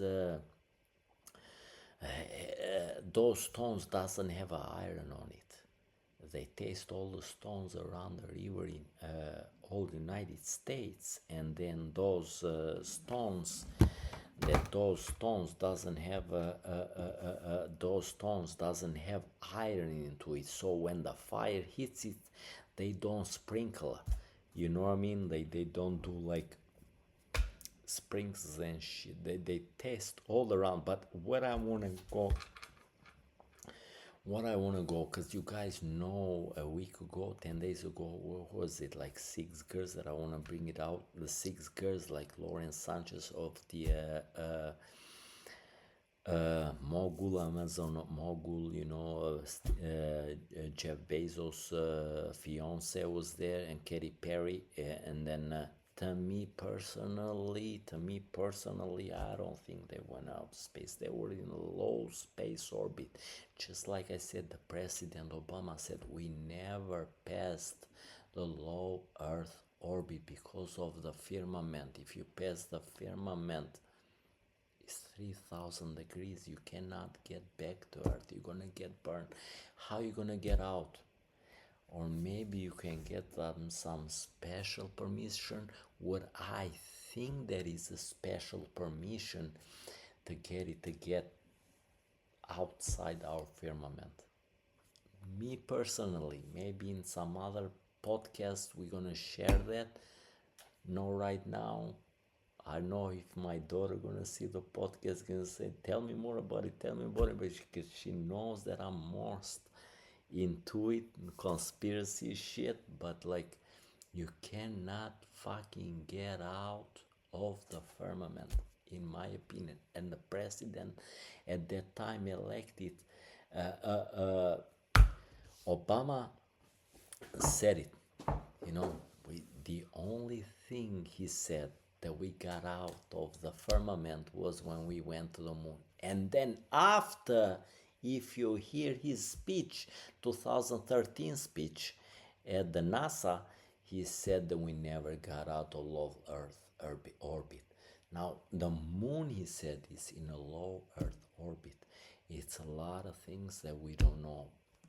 So going back to subject, that's the capsule. I was there. I touched the capsule at NASA. Like the door. See the door, guys? The door, it's open from inside out, not from outside in. That Katy Perry is opening. So it's like there's the capsule, the real capsule that I was there. I took the picture. Let me see if I make it real bigger for you to see it. You know what I mean? That's the capsule. See the capsule? I was there and I was taking those pictures to the capsule because it's about the air pressure. You cannot make the door open from inside. You have to make the door open from in out, not from out in, to go into the cabin of the capsule. It's unbelievable. Anyway, me personally, they were somewhere here like 500 miles up, like what is it, 250 miles in New York, say Pennsylvania is 400 miles away. To me, they ain't go anywhere. Who was it? Was that Red Bull guy? Who was it? They was all Red Bulled up with a costume. He went like 100, 200 miles up to the atmosphere, and he drops from there. He was the only one guy, and I had some conversation. I'm sorry, with some other guys in the my Facebook page, and like he didn't went anywhere. You know what I'm saying? He just dropped from somewhere where you can breathe. Okay, I admire him for the action that he took, what he did to the human civilization that he threw from so much high. You know what I mean? He has the costume, the astronaut costume type of shit thing, but like you can go so much high, you cannot pass lower Earth orbit, and it's the same fucking thing. I'm sorry for my language. That Katy Perry and Lawrence Sanchez did. No matter what money that Bezos fucking guy pays for them, can't do much about it. You know what I'm saying? He gave him a little lift up and this and that to make some girls happy, not to say any other word, like, but was nothing into it. And if you see, because I know for sure my daughter gonna see the podcast, and she's like but dad, tell me about like flat earther and this. I'm not a flat earther. I wanna clean this shit up, but I am. Till that moment that you turn that fucking thing that I'm paying my taxes for, the Columbus, whatever you, what was that? Can come up to me right now. Telescope, Hubble. Turn it around. You telling me, you sending me pictures from 300 million years away of light, and you cannot tell me and send me a picture of my homeland, like how my fucking earth look like? Send me a picture of that. Why? Why not you not sending a picture of planet Earth? Turn around, send a picture. They don't want to send a picture. Everything is CGI image. Everything. Just turn around, man, take a picture. I don't want to see fucking comets or galaxies that are 300 million lights away from us. I want to see my planet where I am. Show me that. Can you show me that in real fucking time? Simple. Make it happen. Make it happen, and then everybody gonna appreciate it. Everybody gonna appreciate it. Why you have to show me some CGA image? I don't want those, man. I see those all day in my work. Now, going back, because I told you guys I'm gonna say some education experience. I've been so busy this week, man. I've been so fucking busy, like crazy busy.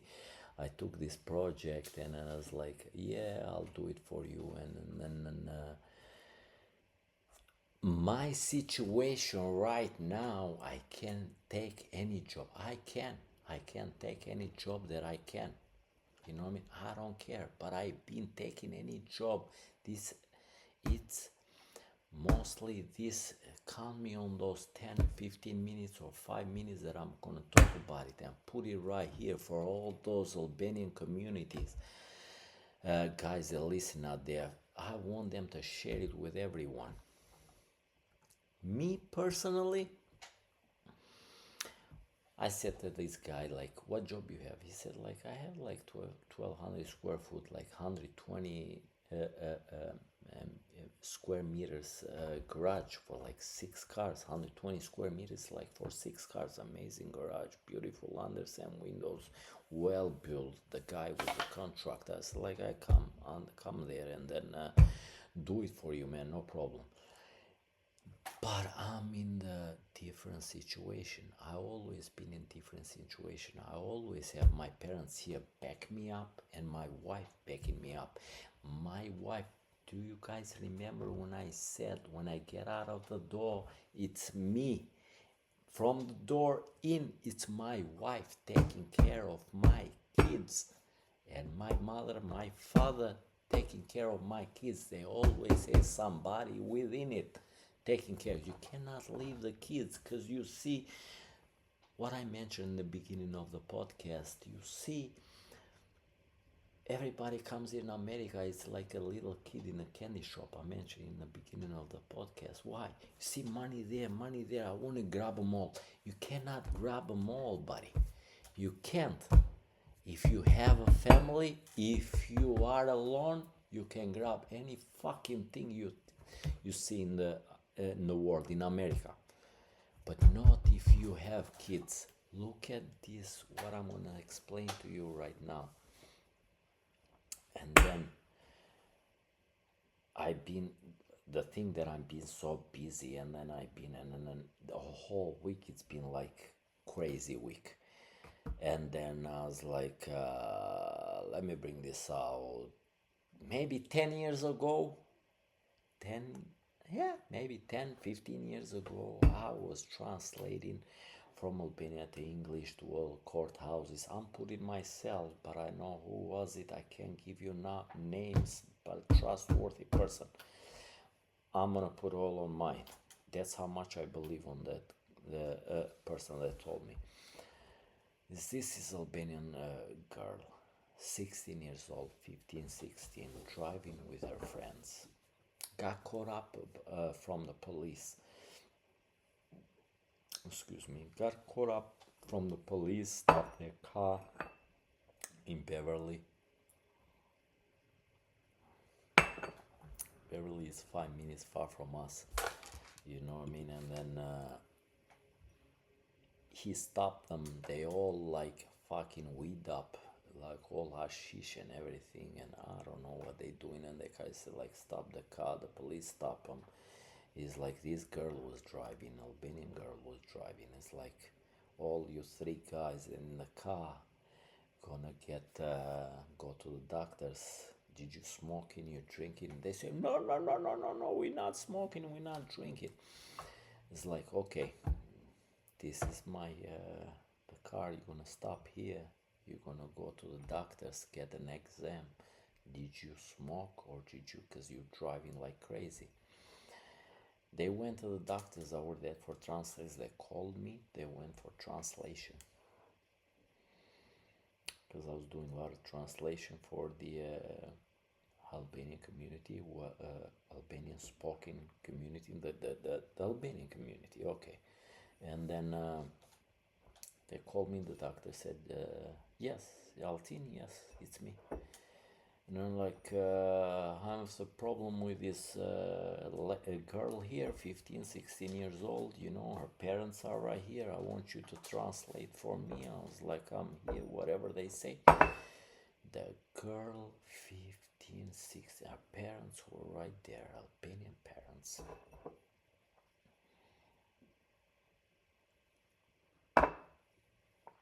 Were right there, and she was jumping to the ceiling, down to the floor, because the doctor was asking her, we're gonna do all the tests, and then if you came up positive that you're using alcohol or you are driving under influence, you know, but like mostly hashish or weed, you know what I mean, you're gonna get the police gonna get a report. She was jumping up and down to the ceiling, to the floor. No, I'm not using.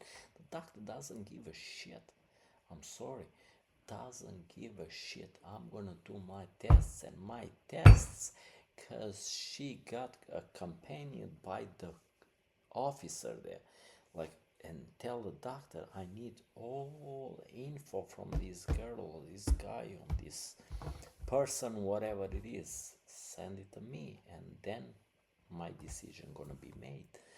And then he said like the girl was jumping up and down, and the doctor was asking me like, can you ask the girl this, then can you ask the girl that, and you do this and you do that. I asked him everything, but she was not collaborating at all. And then he said like, okay, like let's do the test. He do the test, but let me tell you about her father and her mother. Her father was like, her mother working 16 hours. Check me out right here where I want to come with this. Her mother never home. Her mother never home. 16 hours working because she wants to get the candies. That's what I told you. When we come here, we think like little kids in a candy shop and that we want to taste all the candies. That mother working 16 hours, 18 hours every week, every day. Doesn't matter, cleaning houses, whatever, you name it. And the father never home, man, never home. What do you expect a little kid to do? What do you expect her to do? And her father was like, let me tell you, word by word to you, my Albanian American fellows. I got you, my heart. Look what he was saying. And I got like, I was like, what the hell is he talking about? I hope, man, he was like, how about, that's what I was saying to her. Let me put it in a couple of words and clear my thoughts and put the right sentence in there. He was like, oh my God, what I can do to help you right now in Albania. I wish I have you in Albania in this moment. What are you trying to say, bro? It's not the kid fault. You know what I'm saying? What he was trying to say, like, if I had you in Albania right now, you acting like this, kinda, he's saying to his daughter, cause I don't have you in Albania. But if I had you in Albania, I was gonna kick the shit out of you. No, bro, it's not her. It's not her. See, I'm getting anxious. It's not her. It's you, parent. You're not doing your parenting job. Don't tell her I wish to have you in Albania right now because I'm going to kick the shit out of you. You know what I mean? Because she was jumping up and down. She was jumping up and down because she don't know you were her father or she was her mother. Because you never home. Put it in your brain. You never home, you mother. Anyway, you never home. You can't go out there and then go forever, like 24 hours a day working. I can work because you have to see the circumstances where you're growing and what you have around you. If you have mother, father, and then they can take care of the kids and then they can educate them. But you fucking, I don't know, I'm not gonna say that. But if you have to be in home and taking care of the family, tell me what, if you're making 100,000, you and your wife putting away 100,000 or $150,000 or $200,000 away that year, but your daughter got all fucked up and then out there that you don't know what's going on, and you made another $200,000 and put you on bank account, brother, you fucked, because your daughter, you're gonna pay $500,000 and you can put it back her. You cannot put the life back on her. You cannot put her back on life. You know what I'm saying? You made 200,000, but now you have to pay 500,000 to bring her fucking back. I'm sorry for my language, but I get like, it's not about money. It's not about money. It's about your fucking family. It's about your daughter and your son and whatever, nephew, niece. They need someone to teach them right. Don't you get it? You made $100,000 and now you spend $500,000 and you cannot put her back. She's not gonna be the same anymore, even if you spend $1 million. Cause she been through tough time and like she gets cuckoo. that was the education speech that I was gonna talk about it. And I was planning to do this for a long time, but it's a right time, right moment. When the time comes, then I share it with everyone. But that's what it is. Friend, I saw that, I was a part of it, and then I didn't like it. So, what's more important to you? I don't have to scream it and yell it. I'm gonna put it soft to you so you can understand me, and not just you, because it's gone. That's what 15 years ago. But for all the families, Albanian families that come out there now, they win in the lottery and they be part of American society. Don't be like that, trying to put the moral of the story. Don't try to be like that little kid on the candy store, because you're not gonna win, brother.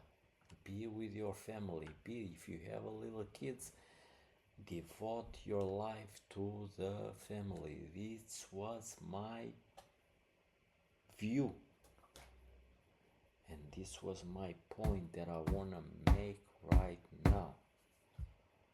Devote yourself to family. If you're young and you don't have support and you don't have kids, work 40 hours a day. I don't care. But if you have little kids, they want you there. They want you there. They want to see the father and the mother figure. That's it. Simple. It's a very simple. They want to see a mother figure. This is for everyone out there, because my podcast is shared with anyone. You fucking name it, in Australia, Peabody here, Boston, Massachusetts area, Peabody community, Beverly, whatever, you name it, Australia, Italy, Europe, everywhere there.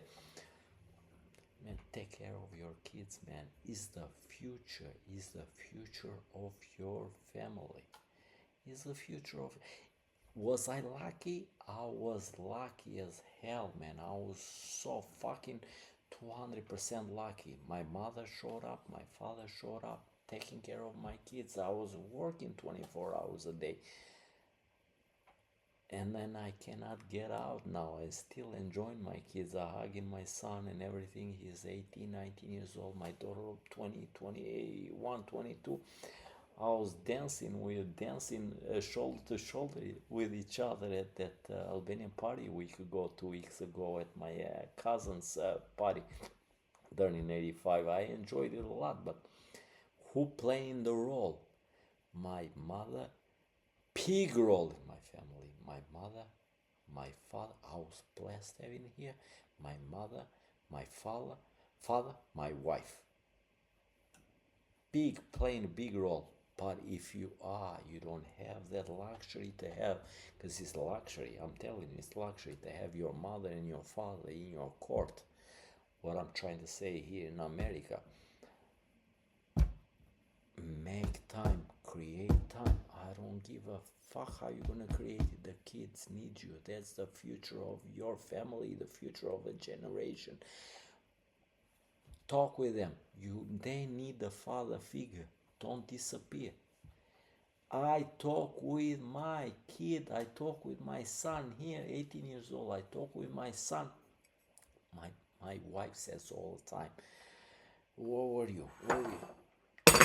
Talking with my son. Even I tell my son back then how to shake a hand and see people in the eyes when they shake a hand and tell how are you. It's your work. Period. It's not just going out there making money, which I appreciate it and I thank you what you've done for your family. But it's the future of the generation. What are you building? Do not build a bullshit. Build something that's gonna resist in generations. You know what I'm saying? Next thing, I'm gonna bring this up. I enter my son's room. That was like 2 years ago. Maybe he was like 16.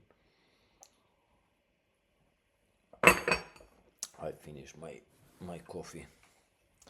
Let me tell you this before I wrap up. It's an amazing story, beautiful story. I was planning to say some other time, but like since the things came this way, I was like jumping on his room, open the door. I saw him playing PlayStation 5. I was like, "What's up, son?" He was like, "Yeah, Dad, how you doing?" And he was playing.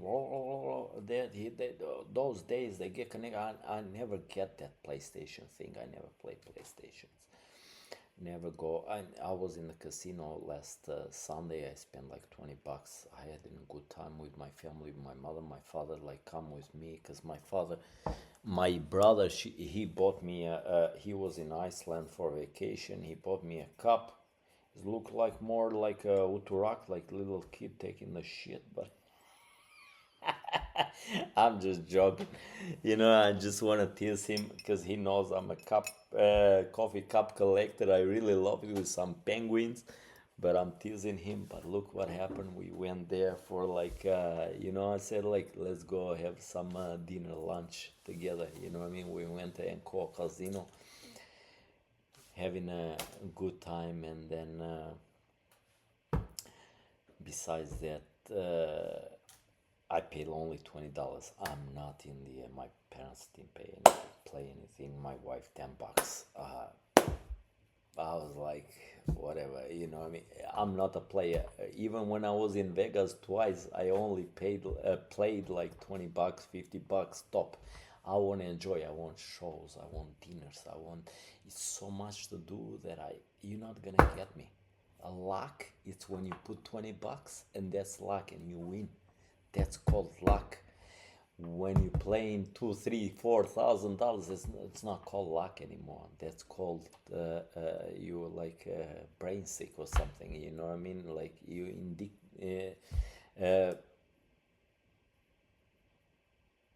addicted to it. I was trying to find the word. You are addicted to it. You know what I'm saying? And then I was like, okay, going back to this, I entered my son's bedroom 2, 3 years ago, and then I was like, Trev, what's up, friend? And now those days they connect on internet. He was playing with some cousin, my wife cousin in Germany, some in Italy, some in Albania. They all get created that net, and he was playing, and then I was like, son, what's up? As soon as I enter a room, I was like, son, what's up? Good, dad. He said, like, I'm playing this PlayStation 5. You know what I mean? I just got it. It's like, I was like, son, do you ever heard about I don't know how it came up to me. I was like, son, do you ever heard about you just got the PlayStation 5? He said, like, yes. Do you ever heard about PlayStation 50? He was like, what the fuck? He didn't say that, but he was like, in a kind of like, what the fuck you talking about? It's not such a thing like PlayStation 50. I said, son, yes it is, man. Yes it is, I said. He said, like, why? What is that, Dad? I was like, PlayStation 50. Special people have that PlayStation 50. It's like, I was like, what the hell are you talking about? I was like, yeah, son. Do you know who has that PlayStation 50? I said. It's like, yeah, he disconnected from the game. He turned to me. It's like, yeah. Tell me, who has that PlayStation 50? My boss has it, I said. It's like, my boss, I said, at my work has that PlayStation 50, I said. You know why? He's playing with real people. He's playing with me and another 100, 200, 300 other guys there. He's commanding us where to go, what to do, and finishing things up, son. That's a PlayStation 50. The one you're playing, it's a cartoon. My boss is playing with real people, I said. He's playing with me, son. So the moral of the fucking story is, and then I said, my son, move from that fucking chair. Create something that's gonna resist for the rest of your life. you have a chance and you have a time to create something, then it's gonna blow people minds. Why you spend your time in some bullshit cartoons when you can play with real people in a meaning? Go son, create your company, create your something, invent something, squeeze your brains are the like muscles, like more you work out when you go to the gym, that's the brains are in the same way. Work it out. More you work it out, more they gonna expand. It's just like a muscles. It's just another muscles. You go there, you lifting weights and things. You know what I'm saying? The brain's gonna expand. He was like watching me. What the hell? He was like, "What the hell is he talking about?" "Yes, son." I said, "I'm talking about the real fucking thing. Invent something, squeeze your brains so you can create and come up with something, son. You have the opportunity once in a lifetime that nobody has it. Nobody has it. In America, it's only time, and in the whole world, that's the only thing you cannot buy. If I had my opportunity, if I had my opportunities and born here, man, I cannot tell you. Oh my God, in this kind of area and opportunities that we have in America. But what else I'm gonna tell you? I'm not like. Let me see my headphones, because seems like they're not working properly. They might work properly right now. Yeah, they're working good. What is it? I'm not saying separate your kids and don't let them play. Don't let them play games online or whatever they play, PlayStation or whatever, Xbox. You need them to play. Why you need them to play? Let's check Peabody High. Peabody High. How many? Check this out. How many students Peabody High has? Peabody High in Peabody, Massachusetts has 1,500 students. If you stop your kid playing computer like Xbox or a PlayStation, the problem is you as a parent are not against your kid and you fighting your kid. You are against 1,500 students that participate in that school. Because if your kid don't know what they talking about, your kid is gonna be left out. You don't want your kid to feel alone. So what I'm trying to say, you want your kid to be involved in the other kids. They have to play PlayStation because all the kids play PlayStation. But you want to check him out and then keep him under certain circumstances. Like, say, like me personally, I tell to my son or whatever, 1 hour in the morning, 1 hour in the afternoon. I'm not against it. I'm just don't spend 8 hours for all your Albanian parents out there. Don't let them fucking spend 8-10 hours in the PlayStation. No. They just get that knowledge so they have a conversation with their friends in the school. That's it. Not 12 hours. 1 hour in the morning, 1 hour in the afternoon. I'm not against it. I love you to do that. But not for 20 hours. Because I want you to be part of the society in school, playing with the other kids, talking about it, getting involved in the conversation. But not 12, 15 hours a day PlayStation. You know what I'm saying? Okay. So that's what the moral of the story. Stay there. That the money that you're making, that the fucking money that you make in the day, I'm gonna raise my voice as Albanian, the fucking money that you make in the day, you can make 100,000 right now in this moment. But if you don't have a good family, then everything put together, and don't taking care of your kids, that 100,000, it's nothing.